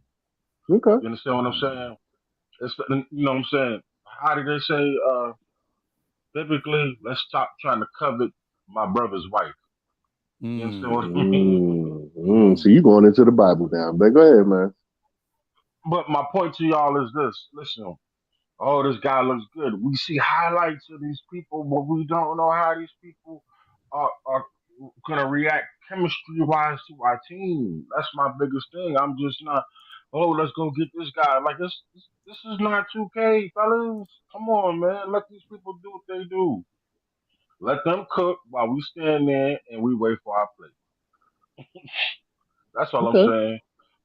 That's fair. And it's hard. It is hard. I know it's hard. Listen, I am, you know what I'm saying, one of the first. I'm one of the children who were born, or have been conceived during the Knicks' reign of being a decent team. As far as in the '70s. So I understand this. So, and I know the pain. I went through it and watched Patrick Ewing get shut down so many years. You know what I'm saying, by himself, and nobody helped him. I get that part. So now this is why I stay patient, because eventually I know in my lifetime we're gonna see them the championship eventually. I might be on my deathbed. I might have one one one foot in the grave, and the other one in the wheelchair. Who knows? But who cares? But it's gonna come. But we gotta be more patient, the fans, and stop trying to feel like we can just do this, and feel like the front office is not doing anything, because for the simple fact that they're limited. We are limited to what we can do. How much are we limited, Core? How much limited are we? First of all, despite the fact that we got this big, excuse me, Ron, this big ass New York tax bracket, this New York tax thing. Because anytime we try to make a move, they always got to ask us always something. And since I've been a Knicks fan all my life, it's always been we got to do something extra in order to get a certain player. No matter who they are, and how bad they want to be here. And see Spider sitting around here, and he's doing these covert things to let Cleveland know that he's not coming back. so somewhat covert things that that he's not coming back. With Spider, all Spider had to do was say, "Hey," and he didn't have to put this out there. All he had to do was say, "Yo, Danny, New York, the Knicks is the only place I want to go." Period. That was on him. That would be great if he did that, but I don't think we'll ever see it. If that happens, it'll be a shock. No, he should have you know what I mean? did that. That was that's what he should have did, Ron. That's what he should have did, but he didn't. So now you stuck to free agency, homie. I don't care. I don't care. I don't want you until free agency. You know what I'm saying? I'm not gonna pay that price. And just like Hardwell said earlier, you know what I'm saying? We came out the better teams not doing that. Because who would have said? Who would have said? We probably wouldn't. We would have been a playing team, possibly. You know what I'm saying? Giving away all these assets. That's true. Just saying. What I'm basically saying, Nick fans, is stop lusting after all these other cats, these OG Ananobis, all these other cats, and getting mad at the front office because they don't respond because what you think. These people are basketball minds. We are the fan base. That's it. I digress. And I hear you. say thank you for letting me come over here and interrupt our great conversation. And I'm gonna go back to the woods. All right, brother. No doubt. No All doubt. right. All right, man. What were you gonna say, Wiz? So the thing about, I mean, again, it's a little bit because I'm a little sore, but I love Obi, but I understand not to move him. My issue about moving Obi and people talking about, well, no one else wanted to give us any more than 2 second rounders and the trade, exception. That may be true, but we will give away what would have been a Tyree Eason to get rid of Kemba. We would give away what, if I want to go with what would have been another Keegan Murray, little mini, 2.0, or maybe mini Keegan, to get rid of Cam. And again, to bring in Hart, but to a certain extent, get rid of Cam. Why couldn't we give away a first round pick or something to get rid of Obi and get, again, Steve Villanova, Cam Whitmore was right there, dropping like, I mean, I don't, we're just dropping. And you're like, wait a second, who wouldn't want a couple of maybe, protected or maybe a protected and Obi or unprotected and Obi next year with a couple of seconds because we have so many. Let's take Cam that no one really wants anyway because that guy was supposed to be top 5, top 10. Next, he's top 15, and top 18. You're like, oh, wait a second, he's still there? Make that move because there were teams with 3-4 picks in the first round or 2-3 picks in the first round. And waiting there trying to go, okay, we're not going to take all these guys. And when the world champion makes moves in the draft, the world champion, with guys with max contracts, I'm going to call it really max contracts, and about to get the other max, make moves and you make nothing with quality players in there. So you want a power forward to back up, Randle, move Obi and get a guaranteed future, very talented backup power forward. But again, maybe it's the Tibbs mentality of not really wanting rookies or inexperienced players. I'm going to say young players, I'm going to say inexperienced because he will play young players. Like people say, oh, he plays, RJ. RJ is young, but he's not inexperienced. He's a 3rd year, 4th year player. And he's he's not no kid no more. He ain't no kid no more. So I'm just saying they could have given up an asset or two with Obi and get a guy like Cam. Or get back your draft pick like Chris Murray. Or, I'm just saying there's some high quality players in the 1st or 2nd round. Right. But that you could have gotten here and not wait for 2028 and 2029. What is it? What are these 2nd rounders for? I don't even know. I just saw 2nd rounders. I didn't care when they came. I was like, okay. That's a bag of cookies. Yeah, that's a bag of cookies. Whatever. All right. They're 27, 29. So, I mean, we're not talking about next year 2nd rounders or year. I'm talking about 4 years from now, 2nd rounder, and 6 years from now, 2nd rounder for a guy who, again. Right. But Wiz, the problem is the Knicks didn't want nobody. They didn't want a player back. They didn't want to be able to draft somebody. They wanted they couldn't get money. They wanted that trade exception. Knicks don't care about them 2nd round picks. They care about that $6.8 million trade exception. The 2nd round picks is okay. It's gravy. Like you could use it as assets. I'm not saying they don't want them. They wanted that $6.8 million trade exception. If you can see, like we are cap strapped. And yet we still figured out a way to use our exception to go sign Dante DiVincenzo. But certain things had to happen. First off, Josh Hart had to opt in.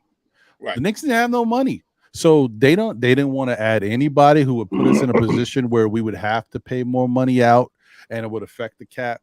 They didn't want to even worry about, they could have easily traded in they could have used something to easily trade into, even if not the 1st round. They could have traded into the 2nd round if they wanted to, just to get a young player that they could have to stash and develop. They didn't want to add no money, nothing. obviously, you guys know this is obvious. It's not even like a question. The Knicks could have traded Obi Toppin for Chris Duarte. That's Facts. it's 100% because we traded him. We got 2 second-round picks back. They traded Duarte. They got 2 second-round picks back. So the value is the same, and they was gonna move him anyway. We could have easily switched that up.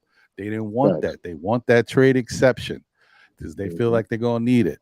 So that's all it is. It's like a choice. They could have done it. They chose not to because they felt like there was more value in that trade exception than getting back another player. Which I guess that shows you how they feel about Chris Duarte, but whatever. I agree, man. Ron, you made a good point. And Wizno, you make a great point too, but what Ron just said, man, just hit it dead on the head and whatnot. I mean, we cash strapped. We ain't really had the bread like that. We worrying about that 6.8. And, you know, Obi and Old Boy had an argument, Tim. So that's grounds for trade. Let's see what we can get. You know what I'm saying? Yeah. And I honestly think, you know what, now that everything's shook out, Boulevard, I think the Knicks could have repaired the situation with Obi. But I think so now they saw the opportunity, like, oh, we can get that 6.8 million trade exception. Yeah. Sorry, Obi, but you know, it opened up this way. But yeah, we gotta take this now because we need it. And I also think they went into this offseason knowing that the only player we might come back with was DiVincenzo. They told us they wanted DiVincenzo, and they went and got him. He said it from the rip. Yep. When Josh Hart was having an interview with one of the papers or interviewer, he said, "Yeah, I'm trying to recruit some of them Villanova dudes." And the first person he said out his mouth was Dante. And look, they got him. They got him. Again, like saying Chris Murray, you know, DiVincenzo is better than Chris Murray. Of course, there's no question in that right now. But challenge is not having a young, quality future wing player, 6'7" plus, with athleticism and shooting skills on our roster. Again, yes, our current Servant League team, those guys are nice. I'm not going to deny. I like even Isaiah Roby. I like Roby. Just like when we have a future laid out as well. I like to live for the present, live in the moment, but also plan for the future. But I think Obi gonna come back though. Seriously, without tips with him. Not to cut you up, Wiz. I think Obi gonna be back. I just got a strong feeling he's gonna be back. Oh man, isn't Cam right now free agent and Knox? Oh no, Cam got signed by Lakers. Oh man. Oh, that's scary. I don't know where Cam at. Not Cam. I don't know where Knox is at. I thought he was still in Detroit. I'm just saying. Okay, so bring back Obi in 2 years when Tibbs is gone. Yeah. I'm serious. Yep, I'm serious. Watch. Mark my words. Right on Ron's show.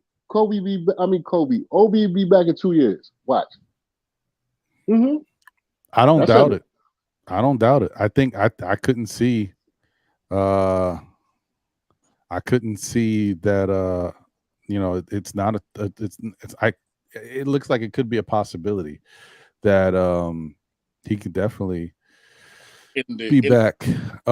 Yeah, because he's got one. He's got this year. That's the thing. I don't know.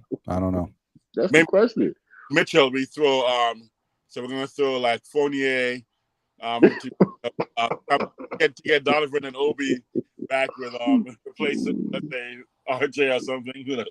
Who knows?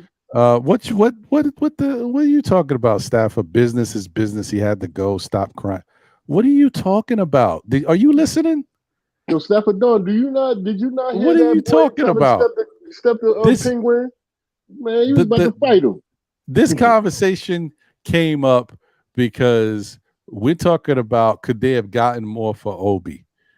I said the Knicks got exactly what they wanted for Obi. That's the conversation. That is nothing more. I didn't bring it. I'm happy. Obi. I'm happy. Obi gets a shot to do his thing where he's at.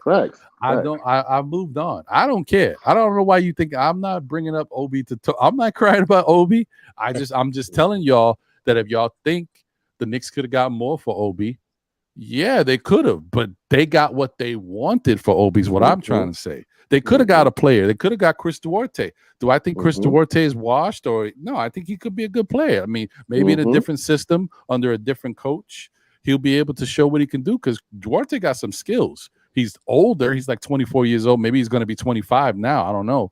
But he can Maybe play. Ron, I'm sorry. Maybe Stafford Don was saying hope Obi had to go because he up under Julius and he had to step off. You know, he had to step off, and like you say, he had to step off and get and do his thing. But I know that if you come to Know the Ledge on Saturdays or SKF Weekly on Monday nights at 9 p.m. with John. Anyway, a little shameless plug. Yeah, as you should. If you watch these shows, I've been saying this to fellow Knicks fans for like a year and a half now. Obi Toppin is the odd man out.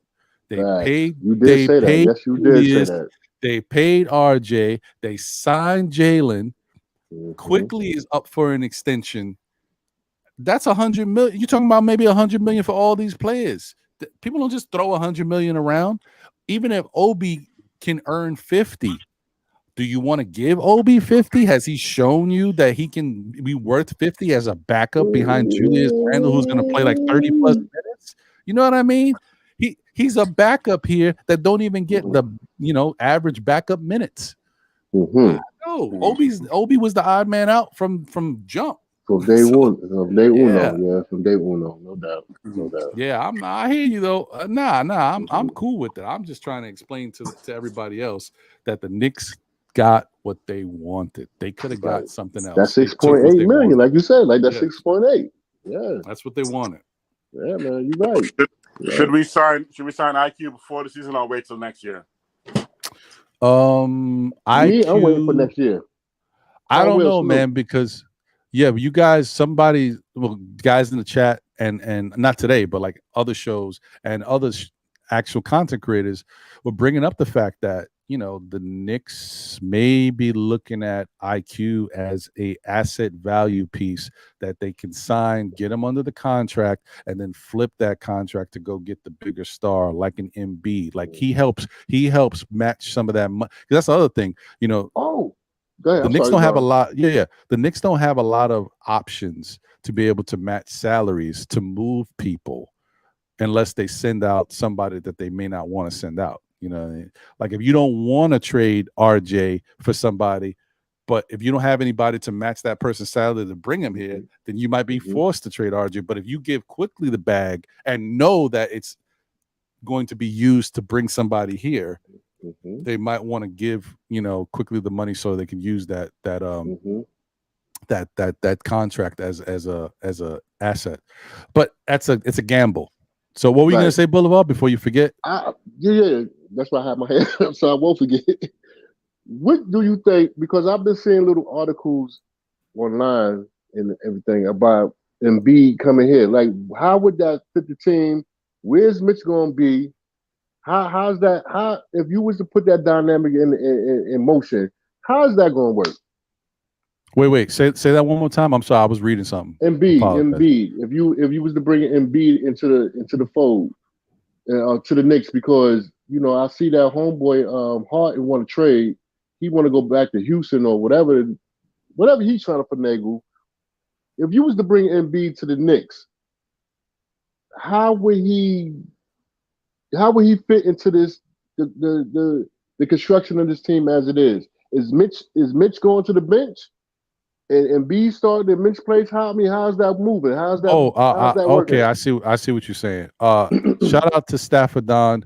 And okay, so you like Duarte, but it don't matter. Knicks didn't want they didn't want equal value or more value because it meant more money from the roster, more money they have to pay out on the contract side. They didn't want that. They could have got Duarte easy for Obi, straight up.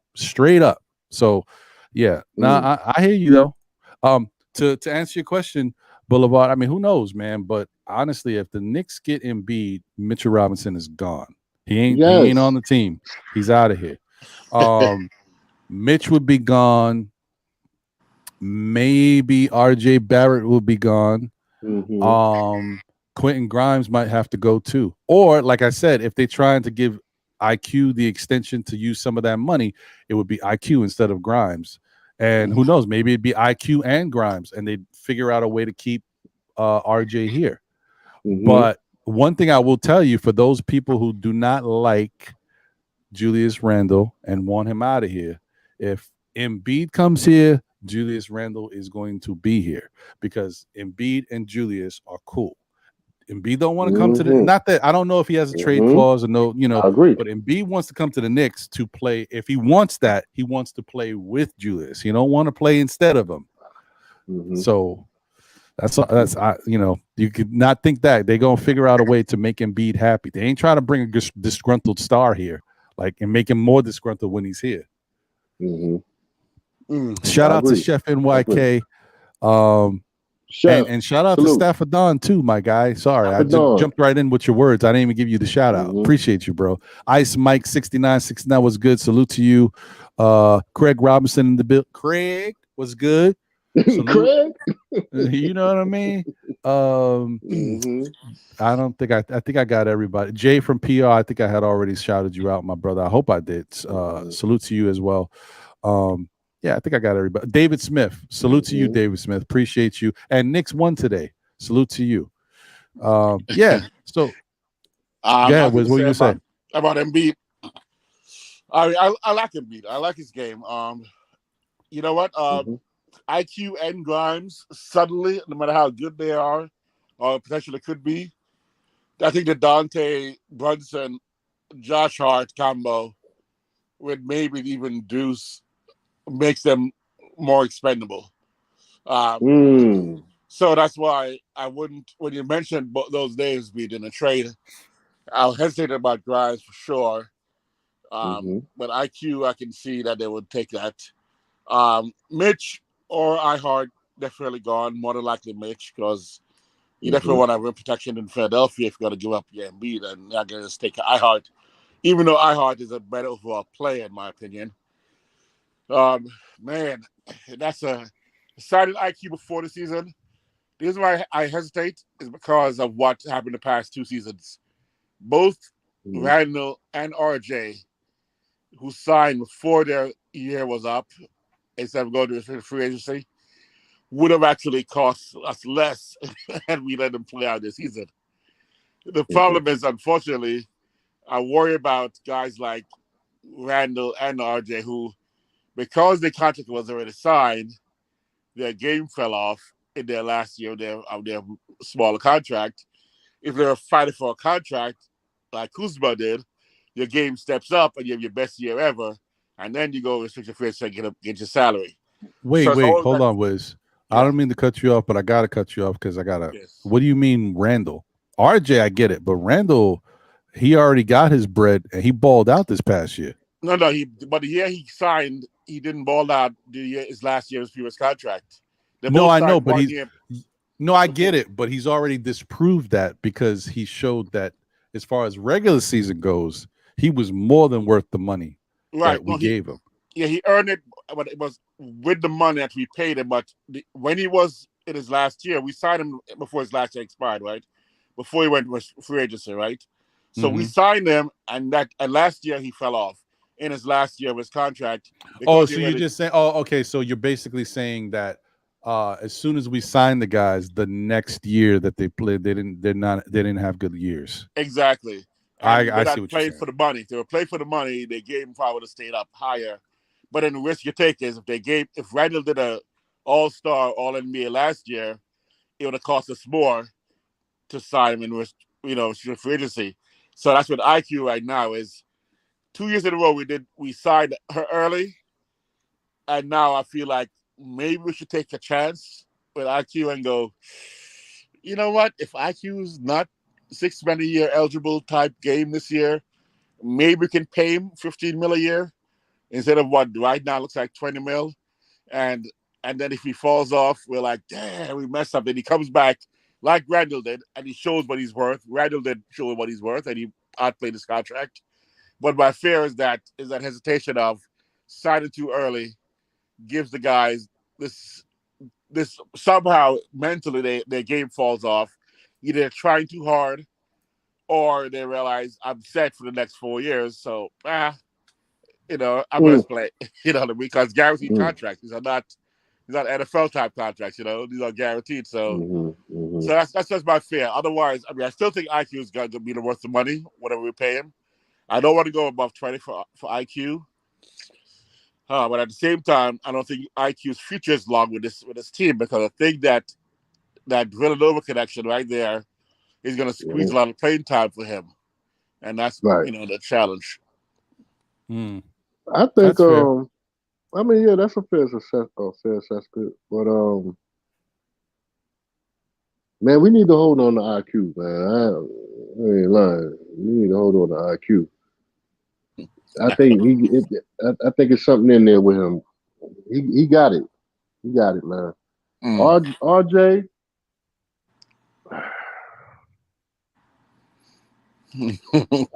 I'm sorry, Ron. I want him to get better. I do. I want him to get better, but I could do without him. No, I hear you. Look. Let me say it like this. I hear you, brother. I know exactly where you're going, and I understand. RJ just is so inconsistent, and I've said it already.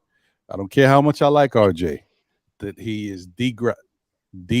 Yeah, regressed. Sorry, that's regressed. the word. Regressed. He's regressed from the first time he came into the league, from his rookie season. He got better. Right, his second year, he improved. His three-point shooting was fantastic. He started working on other aspects of his game. He was being more aggressive to the hoop. His finishing was bad, right? But his defense was looking pretty good. He had guys saying, and then this was not like crazy, because they were saying it because also Tibbs is the coach. They were saying maybe RJ is going to turn into the next Jimmy Butler. They were saying it for a reason, because RJ looked like he was aggressive. He was a little lighter out there, and he was moving a little better. He looked like he was playing good defense. He was staying in front of his guys.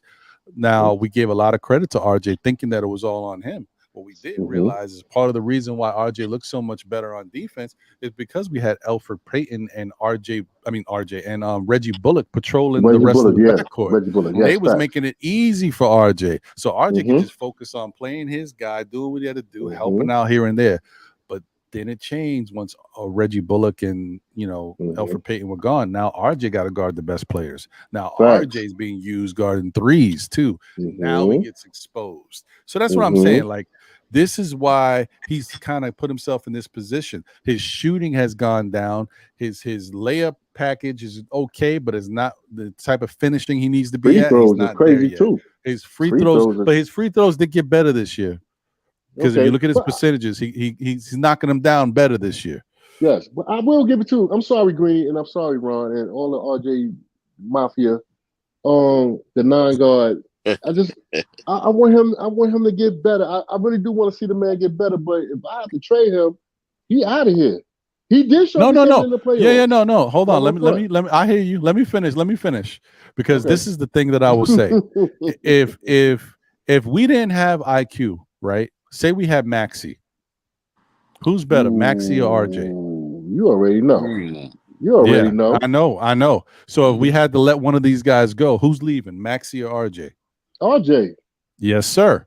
So what I'm saying is, because I think Maxey and IQ are similar players. Maxey's a little bit more aggressive. He's got a better layup package. He kind of knows more about his game and where he needs to be right now. IQ's still figuring it out. But if IQ continues to improve his offensive game, because the defense is already there, it's coming. If he can improve his offensive game, he's going to be a lot more similar to Maxey. And if he's able to play shooting guard like he should be, instead of being moved all over the place, I think he's more valuable than RJ. Okay. So there's my answer. If I had to pick one or the other, if IQ does what he needs to do, I think he's more valuable than RJ. And I love RJ, but that's what I'm saying. That's what it is to me. Sorry. I love RJ, but it's just the truth. Like IQ, if we're gonna look at development, who's developing quicker, IQ or RJ? IQ. Like IQ wasn't playing defense before. Now he's playing defense. Who's developing? He all over that. He all over that court. He definitely all over that court, man. He's doing it. I mean, yeah, he had a a funky playoffs. I get it. I get it to a certain extent. And RJ had a good playoffs, but I think if Maxi IQ, that's a Maxi. If IQ lock it in his brain, that's what I think he can do it. I think he can show. I'm gonna come out here and show y'all and whatnot. There's a song by Master Killer called East MCs. In the beginning, the way how he say it will let you know how Maxi feeling. IQ is feeling. I can't really get into it because copyright issues, whatever. But if you listen to that song by Master Killer from the Wu-Tang Clan, it's called East MCs. If you hear how he start that song off, that's how IQ is coming out. I'm telling you, that's how he coming out, and that's how he gonna come out next year, straight up. No, and see, but okay, let me say one more thing. I feel like I explained everything, but I'm just trying to make sure we're all on the same page and we understand. These conversations is for us to just be able to compare players on our team, what we got, to assess their value, to see what makes sense to move, what makes sense to cultivate and continue to develop. But if you're asking me what I want, I have no problem with trading RJ or IQ. I'll trade them both right now for Donovan Mitchell. I'll trade them both. I'm just telling you, if I'm picking and if I'm looking at who's progressing better and who's, maybe more value, maybe IQ has more value than RJ right now. That's all I'm saying. But either way, there's certain things I don't like about IQ. There's certain things I don't like about RJ. Come on, guys. Y'all got to be so literal. I know some of y'all are like, damn, but what, IQ was horrible in the playoffs. I know. So was Grimes. I agree. But listen, you go with what makes sense for building your team and what's going to help the roster overall. Guys are going to have good regular seasons. Guys are going to have bad playoffs. Listen, Jaylen Brown had not a horrible, but for his standards, a really bad playoffs for Boston. Do you guys think Jaylen Brown's a bum? No. If Jaylen Brown says, I want to be a Knick tomorrow, are you like, oh, Jaylen Brown?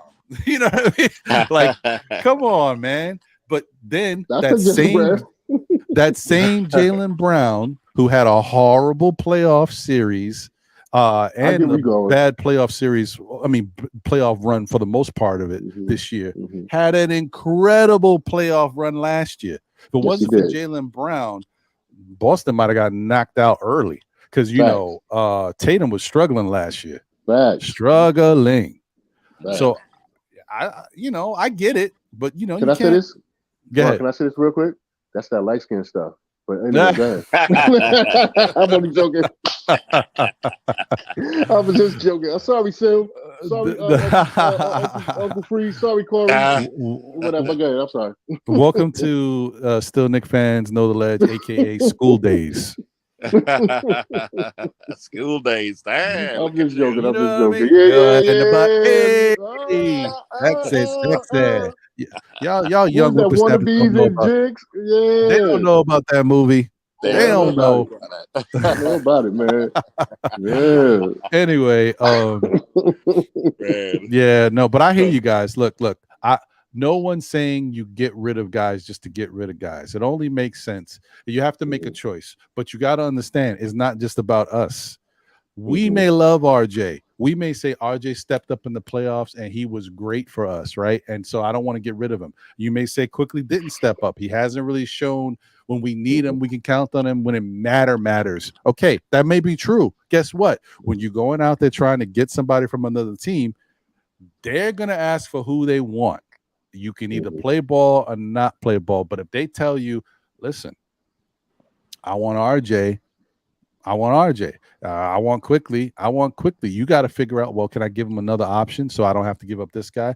But players the teams are going to want who they want.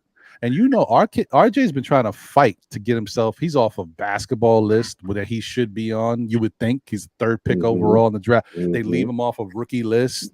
There's reasons for it. There's reasons for it.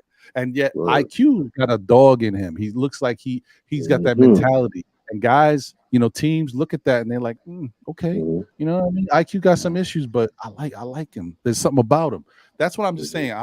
That's all I'm saying, guys. The value right now, IQ may have a little bit more value than RJ. Right. Good point. I'm curious. I love to contemplate actually money issues a little bit, not to count anyone's, money, but like the Josh deal. I think that's how overall it seemed like a smarter move because basketball is guaranteed salaries, and there's a side deal about opt in, and we'll take care of you. So I know there's a side deal on the table there for that. So for him, maybe he would have gotten, let's say, 15, 16 mil a year, and now they're going to give him, 18, 20. So he ends up in the long run making a little bit more while taking a little bit less his first year. So with IQ, Nick Yak is throwing out there that if IQ goes, doesn't sign, extend this year, maybe he gets 30 mil a year next year or even 25. Would you, if you're his agent, advise him to sign a Nick contract right now or before the season starts for 20 mil a year or let it ride and bet himself for next year? Because I'm one of those cautious cats who would be like, bird in the hand kind of thing. At the same time. So you're asking from the Knicks point of view, should the Knicks gamble and let IQ play out this season? No, or should they try to lock him up? Gamble? Should IQ gamble if you're IQ's agent? Oh, you're talking about his agent being his agent. No, I think it benefits.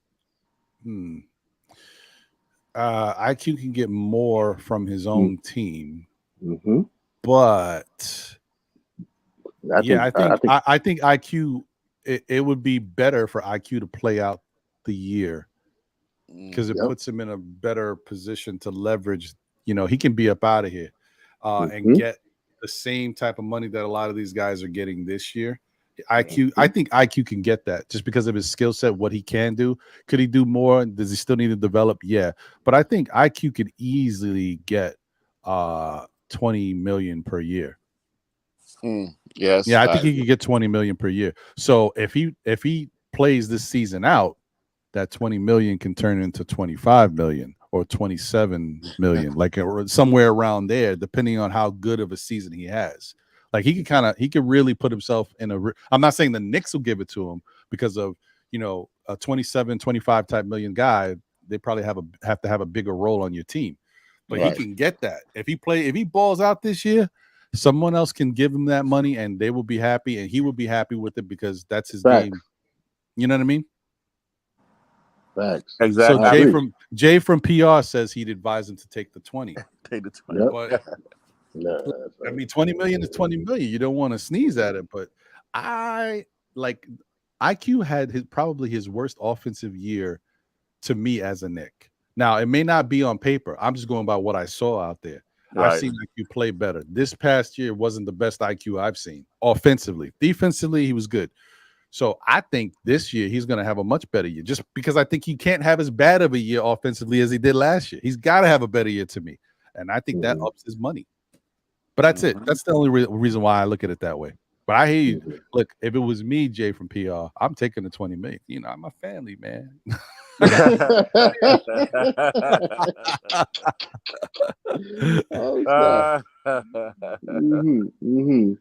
Yeah, I don't see the thing is that's 20. Yeah. Let's get that 20. Let me put it in. I'm gonna call my bankers and let's get that moving. But Jay from PR, he said, what about if he regresses? I don't think he's gonna regress. I think you already saw a tough year for IQ. IQ struggled in the regular season for a bit, and then he got it back together for like the last 2 months of the season, and then he goes into the playoffs and he goes quiet. So I don't think you're gonna get much worse than that for him because he works too hard. Look at you guys see he working out now. IQ puts his sweat equity into this thing. I think he's gonna be fine. I think he's gonna be better. Yeah, no, I think so too, man. That's why I'm like, if I was IQ, like RJ last year, RJ had to sign the contract. RJ couldn't take a chance. You know, he had to sign that and be like, Yeah, you he know had no what? choice. Word. I don't know. I don't know what I'm gonna be like.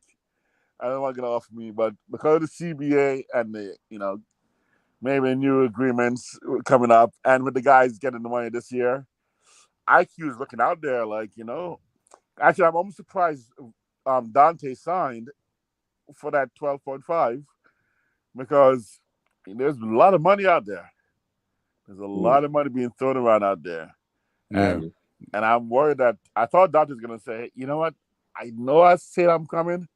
And maybe he's signed because his boys are here and he sees his opportunity. At the same time, I don't know if he couldn't have gotten 15 or 20. I mean, I don't know if that was a possibility. I think it was a possibility. And if I'm IQ, I'd roll the dice a little bit, man. I'm a little bit of a risk taker at the same time. So I'd probably roll the dice and know that I'm going for 25 plus next year rather than even, if I get 20 this year, it's a strong temptation. Less than 20, I'm holding out. So yeah, man. Okay. Shout out to Kevin Middleton.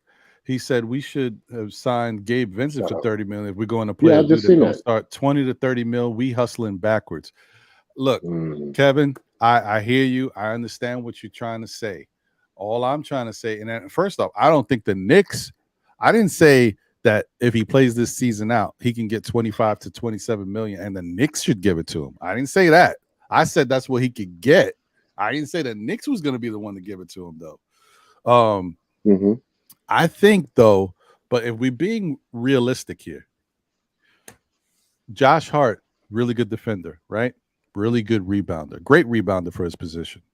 Good at moving the ball around. The ball don't stick with him, and he can score a little bit. Offensively, he's got a little bit of ability there. He don't always show it, but he got it.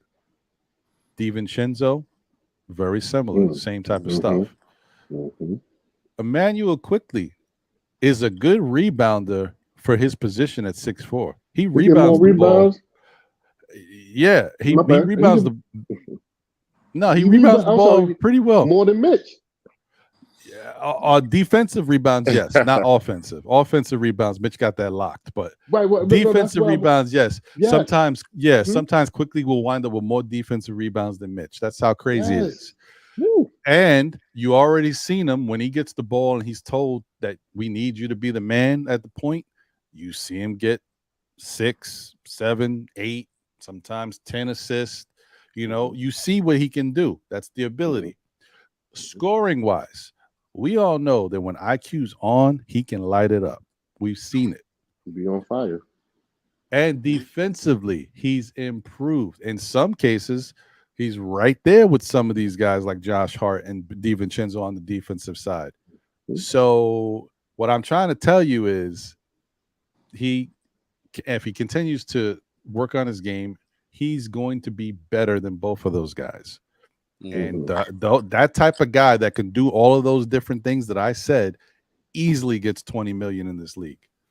Easily. What's the dude from San Antonio, Keldon Johnson? He's getting 22 per year. Yep. And I mean, how much different is his game from well, I would say he's more confident in his offensive game, so that makes him more consistent. But as far as his actual game, how he plays out there, how much different is that from IQ? It's not. It's not. IQ has a similar type game. IQ is just not taking advantage offensively and is not as confident and consistent as Keldon is. Keldon knows his role. He's got his game down. IQ can get there too. That's what I'm trying to say. So I think the money-wise, 20 is where it's at. He can make it go up a little bit, but 20 is where it's at. I think that's where it's at for him. I agree. Good point. I agree. Right. And Keldon Johnson is 6'8". Hold on. I love it when they do that. I set you up. See, you didn't see it coming, Kevin. I set you up right there. Got him. Nah, but I don't mean it like that. But I knew you would. I know what you mean. Bring it up though. Stats wise, Keldon Johnson, 6'8", averages this past season averaged 15 points per game. Okay, hold on. Hold on. You know what I'm doing. Manual. You about to get it, Come on, boy. man. Where's my stuff, bro? Let's go, bro.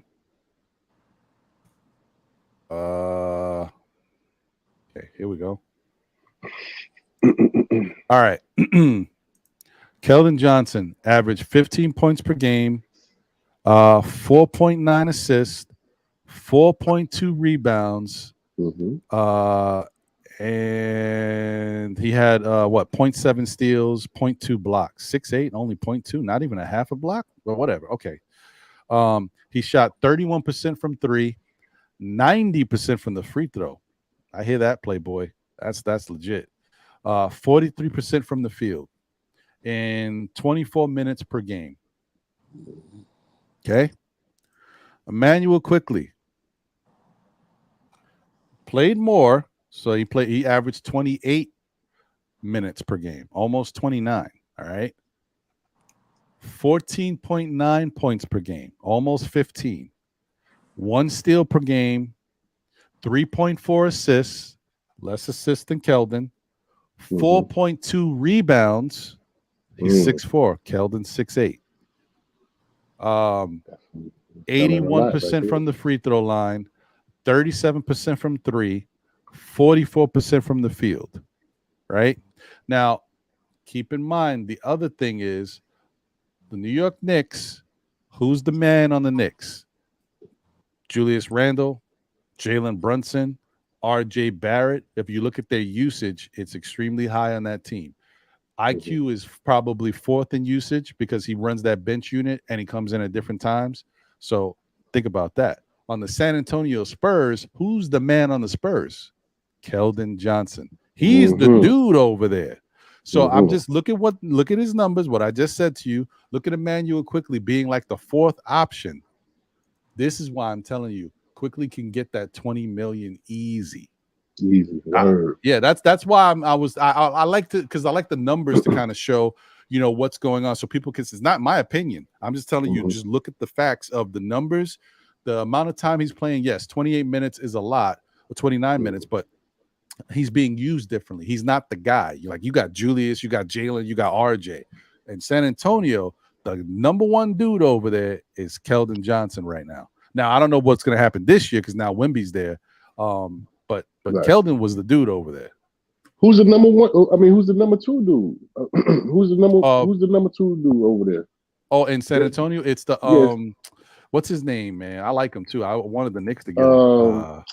Shoot, what the hell is his name? The roster. Shoot, I hate when I forget. Wow, there's so many players. Devin Vassell. Devin Vassell. Okay, right. Yeah, you're right. Right. Vassell. Yeah, Vassell got a good game too. He's a good baller, man. I like his game. But yeah, those are the dudes. Like this team, Jeremy Sokan, Trey Jones is gone, Zach Collins, Gorgie Dang, Doug McDermott, Devontae Graham. Well, they ain't nobody over there. No, I know. Yeah, Keldon Johnson was the dude. Yeah, you're right. You're right. Yes, Keldon gave us 41 this year, right? But think about, it's the same thing that happened with the Brooklyn Nets. Take Keldon out of there, send IQ over there. IQ, this is your team. You know how busy IQ is gonna get over there getting all the shots. Yep. Take Keldon out of there, throw RJ Barrett over there. Hey, RJ, here. You could play 30 plus minutes. Everything's going through you. RJ's going to average like 24 points per game over there. It's just like it's opportunity and access. And and IQ don't have that same type of opportunity and access over here that he would get if he replaced Keldon in San Antonio. So that's what I'm saying. I'm not saying that you're wrong to look at it that way. I'm just trying to give you some more information about it. Like, this is the difference. This is why it looks different. Facts. But I like you just said, I think IQ is good for 20 million, man. I think he's good for that. And I think if he, No, I was gonna say, Keith Turner, I understand your point too. Like, but that doesn't mean that the guys aren't worth it. You know what I mean? I don't think Josh Hart is worth $20 million per year, but I think IQ is worth $20 million per year. Right. But just because I think he's worth it doesn't mean the Knicks should be the ones to give it to him. That's fair too. You know what I mean? Somebody could be worth something, but listen, I need my team to do this. I need to invest my money differently. I'm a little cash. Maybe it don't work. Makes sense. So I just want to put that out there. That's fair too. Because just because somebody's worth something doesn't mean you're the team that's going to be able to give it to them. It may not work for you. But go ahead, Boulevard. I'm sorry. No. I was just adding on to what you were saying as far as IQ. Giving him the 20 mil, I think he could, and being, I think IQ this season, to me, in my eyes, people, he's gonna be a better player. He's gonna be a great two-way player. I think, like, he got that dog in him. He got it. He got the dog in him. He has the dog in him, and I think off that second unit, if he does, do sign or whatever. He gonna show out. He gonna show up and show out. I agree. He gonna show up and show out because he got something to prove. He got something to prove. He no homeboy down in Philly. What matter of fact, did Maxey sign back with Philly? No, right? No, he's on Philly. They got him. They can. It's the same thing like Quickly. They can extend him now if they want, but they got him for another year, so they don't got to do it right now. He's still with them. Okay, thank you. I think that IQ been hearing that Maxey talk in the back of his ear, saying that Maxey better than him, and they know each other. They compliment. They know each other very well. Compliment each other too. I think IQ gonna come out like a monster. Yeah, I believe it. I think you're right. I think you're right because guys are getting money. And Nick Yak says, Ron, compared Dante production getting 50 million to Quickly production. See, I can't compare the two because what we're paying Dante is good. 12 million per year. That's a good deal. Yeah. But if you want to say, and then you can't even use, like, as much as I think Dante is going to really help this Knicks team and the fans are going to fall in love with them, Dante didn't have a great playoff series either. He struggled. His numbers was like 8 points per game, and he struggled. He wasn't shooting great throughout the playoffs. But I'm looking at the chat. I'm sorry. Go ahead. Yeah, but I think Quickly's going to be better than Dante. Like, I think when it's all said and done, Quickly's going to be a better player than Dante. So it's like it's tough for me to compare. Thanks. That's I don't know. It's tough. I'm sorry. I wish I had a better answer. And then so Kevin also said, I'm sorry, that big what does he say? You can't go by that because Randle averaged 25, 10, and 4. Sorry, and Grant averaged 17 points per game, 2 rebounds. He got 160 million. We know who was better. But see, you can't look at it that way. You got to look at it like it's contracts or seasons. They come and go. And when your contract opportunity comes up, you're a part of a new market. If Julius Randle was on the open market right now, you think some team is going to be able to sign him for 116 million? Nope. Hell no. Nope, not at all. It ain't even going to be 100. He's 200 easy. So it's about the time in the season. And how old is Julius? How old is Julius right now? He's going to be 29. Yeah, he on his way. Yeah, he on his way up. Yeah, No, I think he's already 29. I think he already turned 29, but he's 29. Okay. So yeah, like if you look at it like that, that's the thing. Like it's all about timing. When Julius comes up, his contract is going to be 200 plus easy, and he's going to be making more than Grant. And then you'll say, well, is he better than Grant? I think it's not about necessarily better. I think there's similar players. Grant is better defensively because he puts that effort in. Julius, when he wants to get down on defense, he can. He just don't give you the same effort all the time. Grant's better at that. So yeah, that's what I'm saying. Hold on, Ron. Yo, Wiz. Yo, you up? I'm up, man. Okay. Yeah, I was listening in, man. I mean, I'm thinking about all you guys are saying. I'm just thinking about the season, man. I'm thinking about if we stay pat as we are right now, I wouldn't doubt that the team can do well. All right. Mm-hmm. I just don't see. I just see some matchup problems in the playoff. And again, people talk about did Boston improve? Yes and no. Obviously, Smart's critical, but KP is fire if he's healthy. Middleton. I mean, of course, Milwaukee. I think they improved slightly. I think they're going to be slightly better, which means I still think they're out of our league a little bit. Dame in Miami would be scary. Man. I think Philly slipped some, but I think Cleveland stepped up. I think Indiana stepped up. So I think teams behind us stepped up more than teams ahead of us slipped, which means, are we going to be 45 to 50 win plus range? I think it's possible, but can we get knocked out in the first round? And that's also very possible as well. And that's why I'm not comfortable right now, because I just don't see us making enough of a step to make us look like a true contender. We can make it if things fall right, but it's not like people are going to be fearing us in the playoffs. So we don't want to play the Knicks. And that's my challenge with being a 50-year, wait for this title 50 years. It's just, of course, I went through the Ewing era, right? So you knew that there were, even the Bulls were worried about us. They were worried about us. They fought us well. It was always a hard-fought series.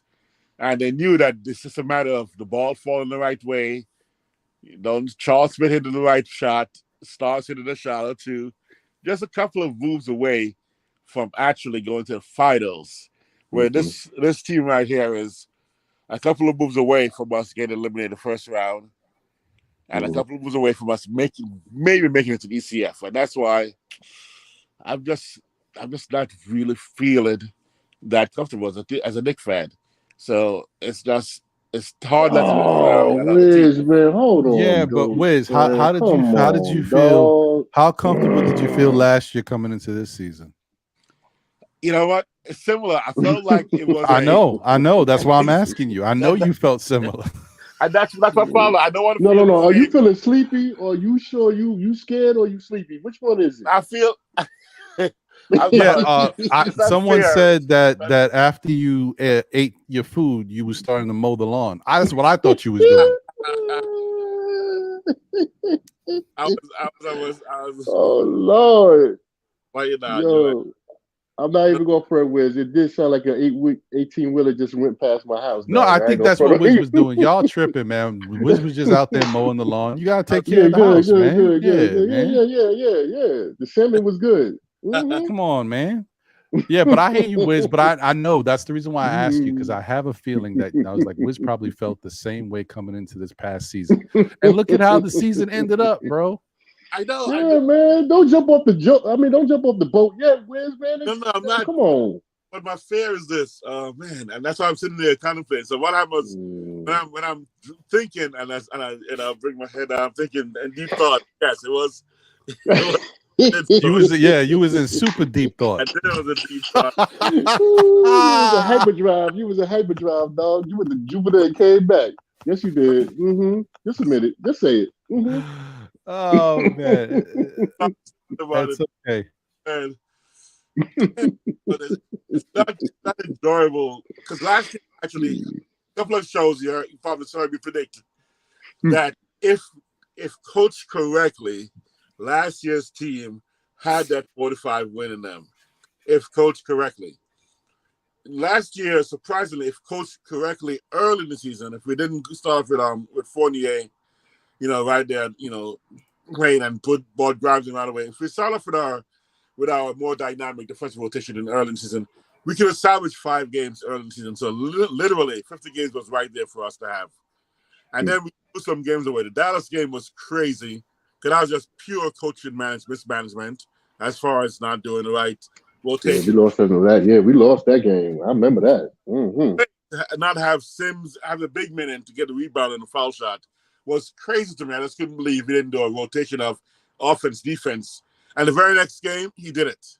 Tibbs did it. But that game, he just I'm riding my guys, and I'm like, yo, we just need to get the rebound and we win this game. And he left in Grimes and stuff instead of bringing in a Sims and iHeart and Mitch, and bring the big men in for the foul for the rebound. Okay, we need a rebound. We didn't need the baskets. We need a rebound. That one play that Luka got and that lost rebound cost the game. So there are games like that where we literally gave the game away. Last minute or two by Tibbs not able to really rotate well. And this year I'm feeling the same way. I'm feeling like, how does he use these guys? And the good thing about Randle's going to feel like free as a bird. He can play 48 minutes. And guess what? No one will say a word. If Randle plays 48 this year, every game, people won't say a word because there's no real power forward backup that they'll feel like it's justified. Where last year, there are times where, Randle's a little off. Let's bring in Obi. We can question it. But this year, if Randle plays long minutes, we're gonna feel okay with that, but it may not be healthy for the team or for Randle. So that's like it comes back to in-game management by Tibbs, and that same scenario of rotate properly, bring the right guys in at the right time. I think Dante, Hart, Brunson, fire, energy, and team familiarity is gonna bring a different dynamic. That's gonna probably spark some wins for us. So that's where I'm getting back in that possibility of, will it cost us not having a true backup power forward if we don't add somebody and depend on RJ and Josh and maybe Sims to back it up? And who knows, maybe Roby. Again, Roby won't be rotational because our 9-man rotation is set. If that's what Tim's going to play, a 9-man rotation, Roby won't be a part of that. Sims will not be a part of that. It is going to be We're going to have to play 10-man rotation if we get another player, man. That's a fact. I ain't going to front on that. If Tim's going to do that. So that's where I'm in that state where I'm like contemplating what could happen. What Murphy's Law, right? I'm just like, can happen, will happen. Yeah. That's why I'm so anxious about this new season. At the same time, I'm optimistic that it's better than what I had 4 years ago. So should I be appreciative of that being where I were 4 years ago, or should I be anxious that we not making a step towards ensuring a better chance at ECF this year, rather than we can run it again and do what we did last year. And we were close, but I think we were close only because of fortune that Milwaukee, and we didn't face Milwaukee early with a healthy Middleton and a healthy Young, and we didn't face Boston early, where the healthy squad that was going off. I think we could have beaten them, but I don't think we should have beaten them. That's how I'm feeling with Boston and Milwaukee. We could have beaten them. I don't think we should have, which meant that if I give props to the people where they are, Milwaukee and Boston are ahead of us and should beat us in any matchup, even though we can beat them because of the way our team is situated and how the fire we have. So that's fair. I hear you. I hear you, Wiz. I mean, that makes sense to me. I know what you're trying to say.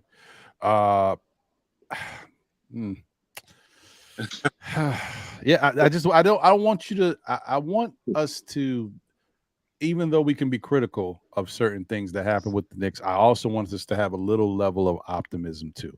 Understand, this was a good lead. This past season was a good season, man. The Knicks did do well. One of the best. They could have done better. Only reason why we even upset about it is because that certain things happened that we could have capitalized on. Miami made it to the freaking finals. Like, we possibly could have did that. You know what I mean? That's the only reason why we even upset about this, because we know that in the regular season we beat Miami pretty well, and then if things would have just played out better, if the Knicks would have put their best foot forward, we could have knocked Miami out in the playoffs too, but it didn't work out that way. So I think that's the only reason why we really disappointed. Now, had we gone into, say we had knocked out Cleveland easy the way we did, got to Miami and Miami spanked us. Julius was dropping 20, whatever. RJ dropped 20. Jalen may have dropped 20 something, and Miami just spanked us.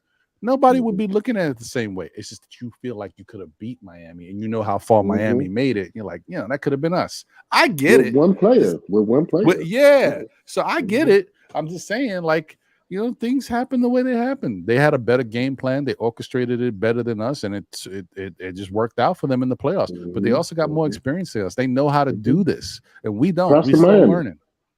Still learning. Word. I shouldn't say we, because last time I checked, I didn't see Hunter on the back of my jersey. But whatever, Anyway, but that's it. It is what it is. But hit him up. Shout out to you. Thank you for being here as always. Appreciate you, bro. He said, "Would you trade RJ and Grimes for Zach LaVine?"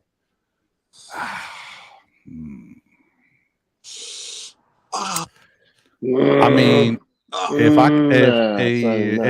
I could do it without giving up Grimes and maybe throw somebody else in there, I'd probably do it. But I don't want to give RJ and Grimes for Zach. I know that's too much. People right might there. be like, but I don't know, bro.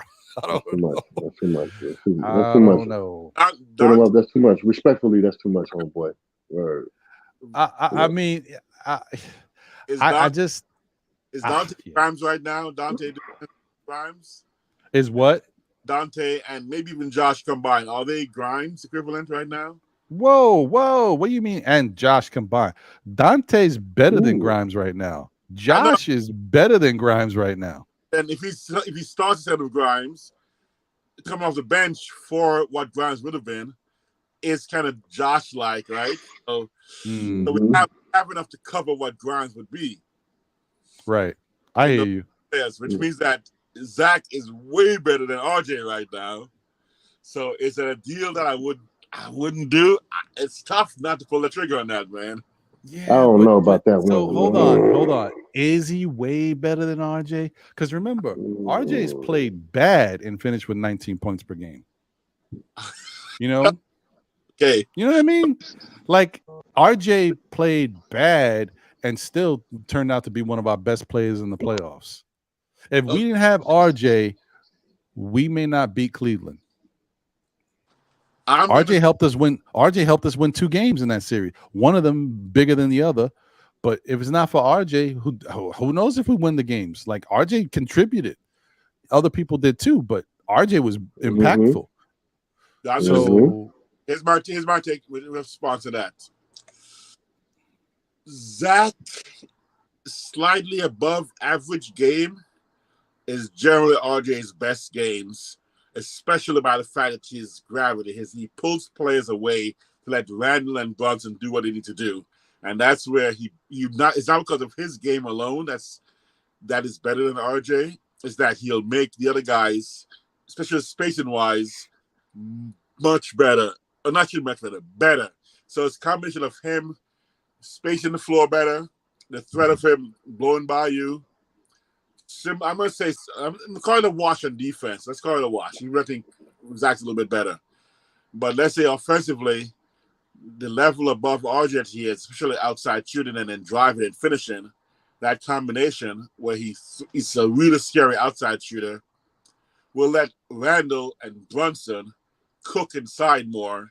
And so if he does his 19 points a game with RJ's 19 points a game or 20, would give Brunson and Randle 5 to 10 more points a game, which means net 29 points a game more, compared to RJ's 19. That's what I'm just look like to me. That's my take. Okay. Well, here's the thing that I wanted to bring up. I brought this up the other day on NBK, but I think when I watched it back, I was like, I think people misunderstood what I was trying to say. So I got this stat right from NBA University. The source is PBP Stats. All right, it's kind of how it looks. You can't see it. It's on my phone. It's got a whole bunch of stuff there. But anyway, point is, this stat says in garbage time, the second highest scoring usage player. How do I say this? Okay, so this is the top 25 in points per game by garbage or normal clutch scoring. All right. Garbage time, 16.8% of the time in garbage time. And garbage time means basically, kind of the end of the game, fourth quarters or whatever, when the starters are on the bench. You got the bench players out there. Zach LaVine is responsible for 16.8% of his points coming in garbage time. 69% of the game total scoring from him is during garbage time. So you know what I'm trying to tell you is that as most of the time they Zach losing. LaVine, yeah, they losing, or he's playing against the second units, inferior competition when he's going off. It's like a baseball game. If you watch baseball, a guy, your team could be trailing by 8 runs, and one dude goes up there and hits a home run with nobody on base. But when guys are on base, he don't get a base hit or nothing. Right, you can't produce. You know what I mean? They shoot you down quick with that. Yeah, that's what I when I saw it, I was like, that's interesting.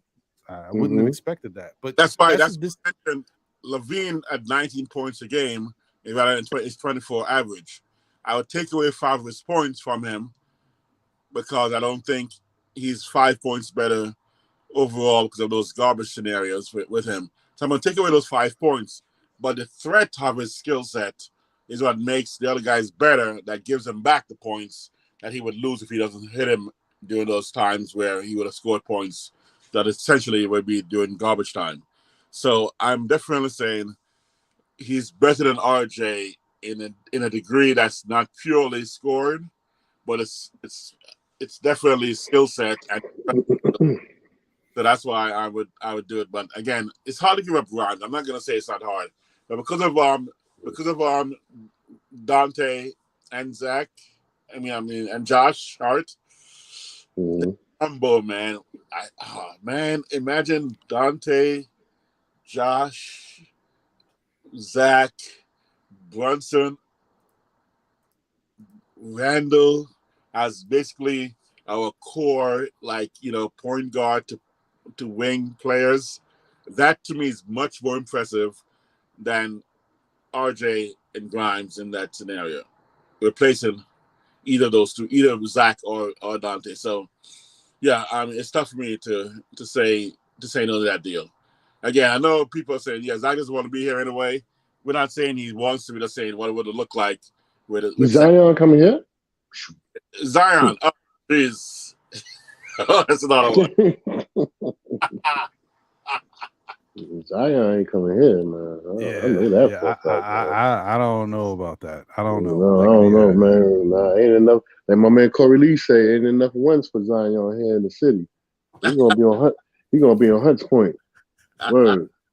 He's gonna be on Hunts Point, man. For real. He's gonna be on Cozine in Brooklyn. He's gonna be on them tracks. He's gonna be on the tracks. Oh man, you talking about chicas fricas? Yeah, my man. Chicas. Yeah. Watch it. Stay away. Anything that you want, Daddy. Anyone. Yeah, you got. You're gonna be in Van Dyke houses. You're gonna be in the Van Dyke houses. He's gonna be on Cozy. He's gonna be on Stanley Street. Yeah, he's gonna be on. He's gonna be all over New York City, boy. Yeah. Anywho, I'm sorry, Wiz. You know where that Wiz. Stop playing.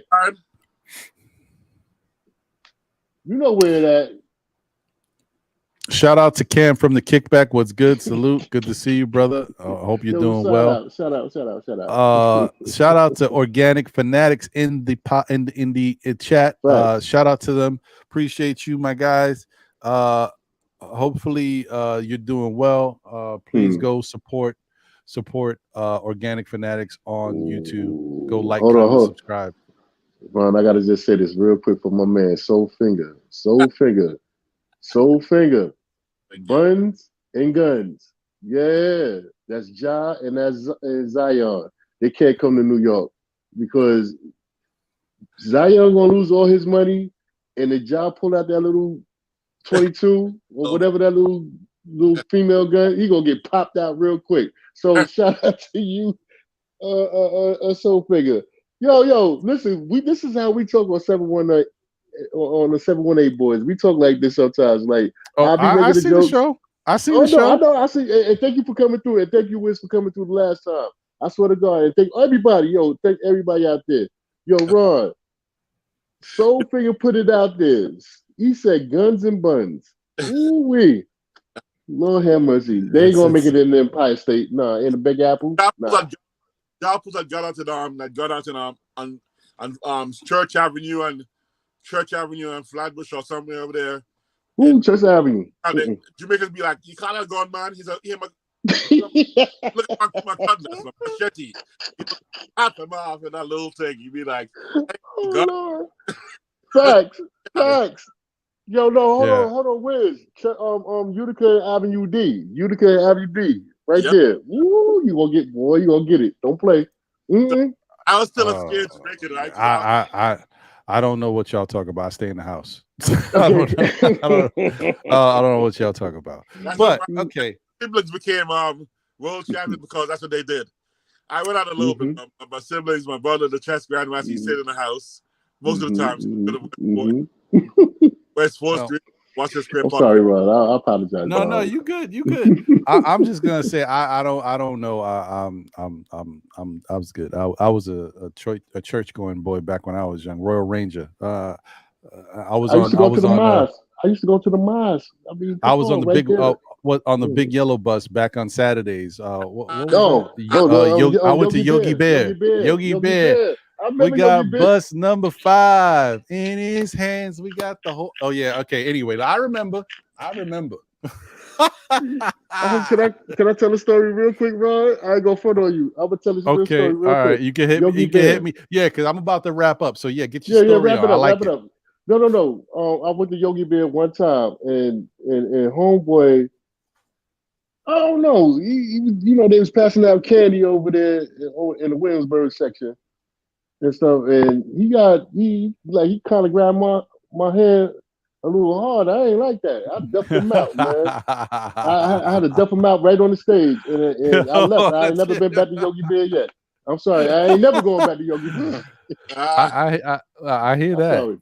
I had to duff him out, dog. But Yogi Bear salute. I don't know, whatever. And for those that don't know, I mean, obviously Boulevard knows.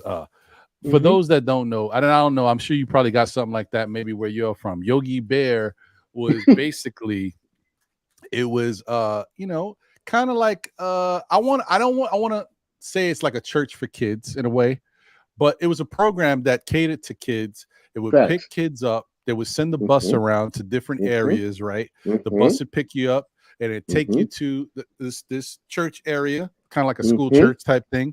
And you go there and it would be like it would be praising the Lord, but they would do it in a fun way to get kids interacted. They'd be having like little things on stage, like performances and stuff. They'd get the kids to interact with it, but it was a way to kind of get you invested in the Lord. Right, get you out the hood and invest into the Lord. Get you out the hood. Right. And it was, I mean, I ain't gonna lie, it was pretty fun in the beginning. I had a good time doing it. After a certain while, I think I kind of outgrew it, and then I didn't see the bus no more. I was like, hey, where Yogi at?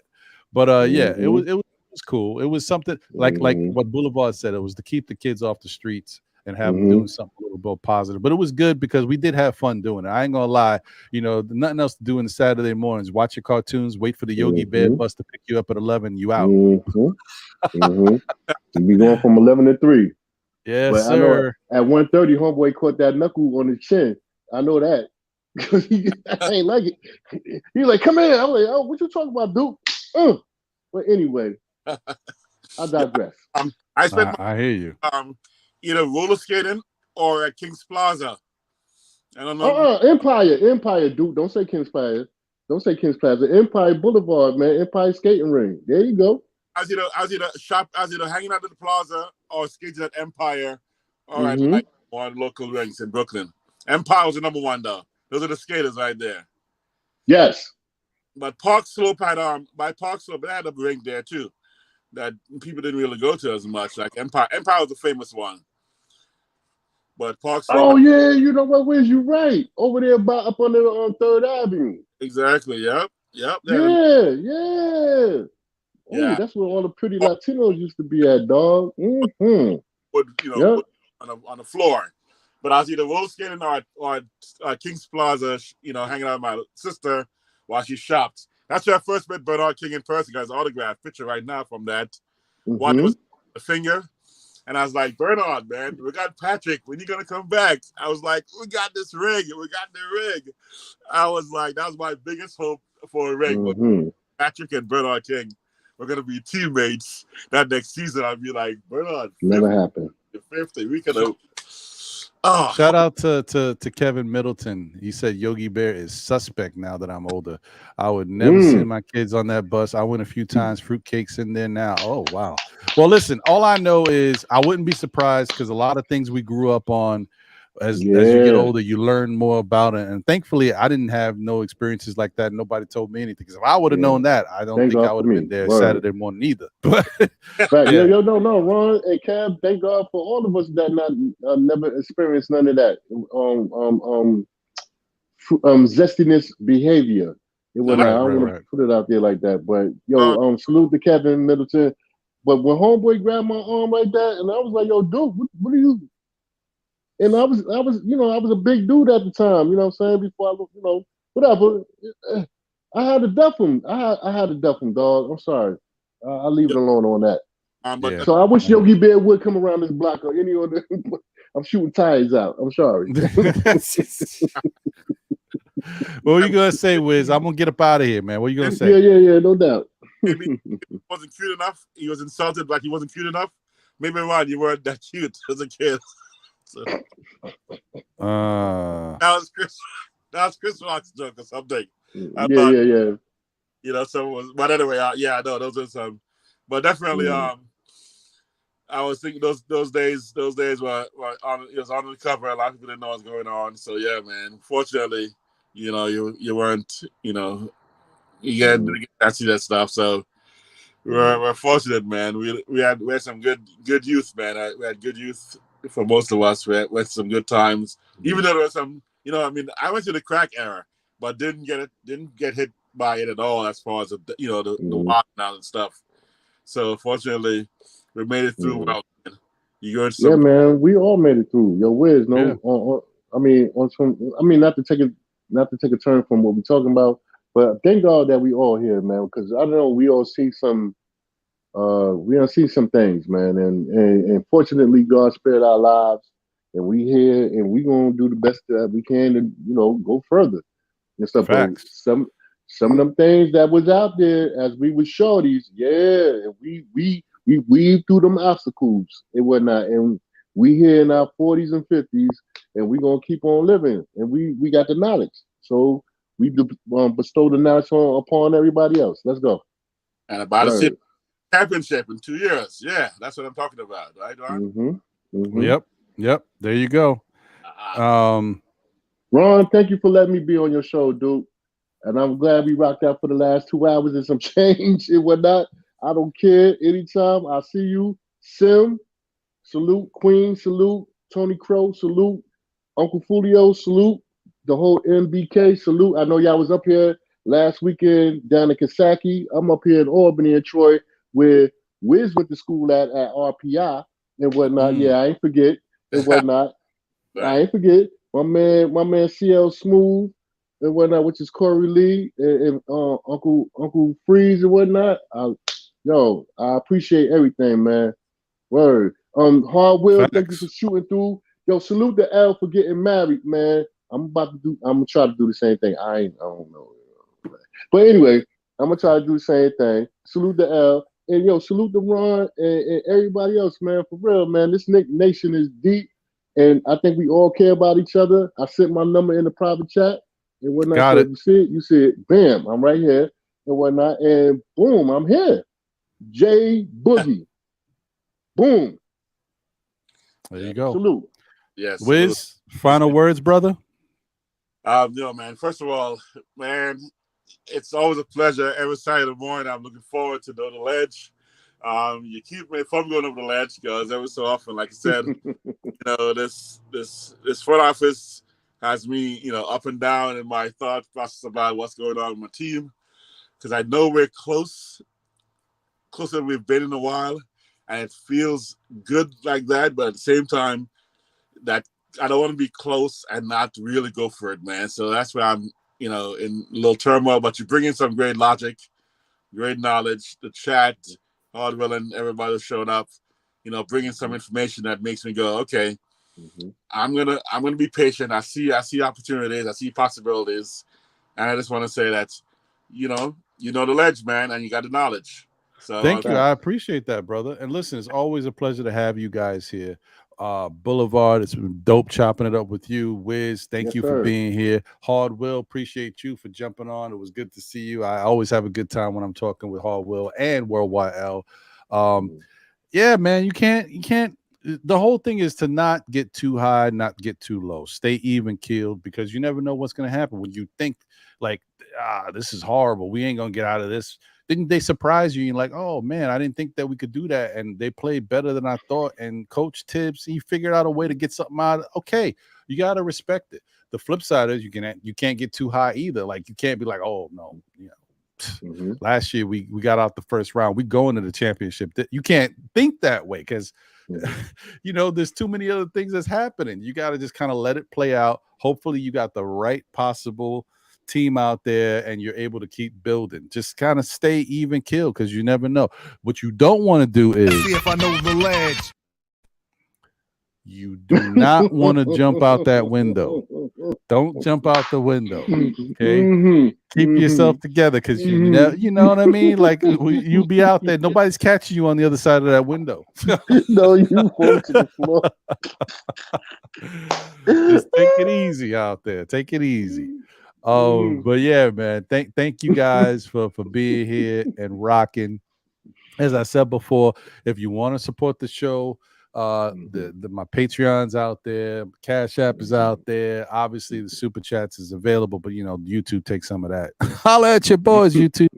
Anyway, you're always welcome to do that. It's available. I want to say to you guys, also, if you're just joining in, and I know sometimes people they see me on this show, but they don't see me on the other shows. Tell a friend who tells a friend who tells another friend. Still, Knicks fans, we'll be back again, whether it be on Saturdays for Know the Ledge at 11 a.m. or 11-ish.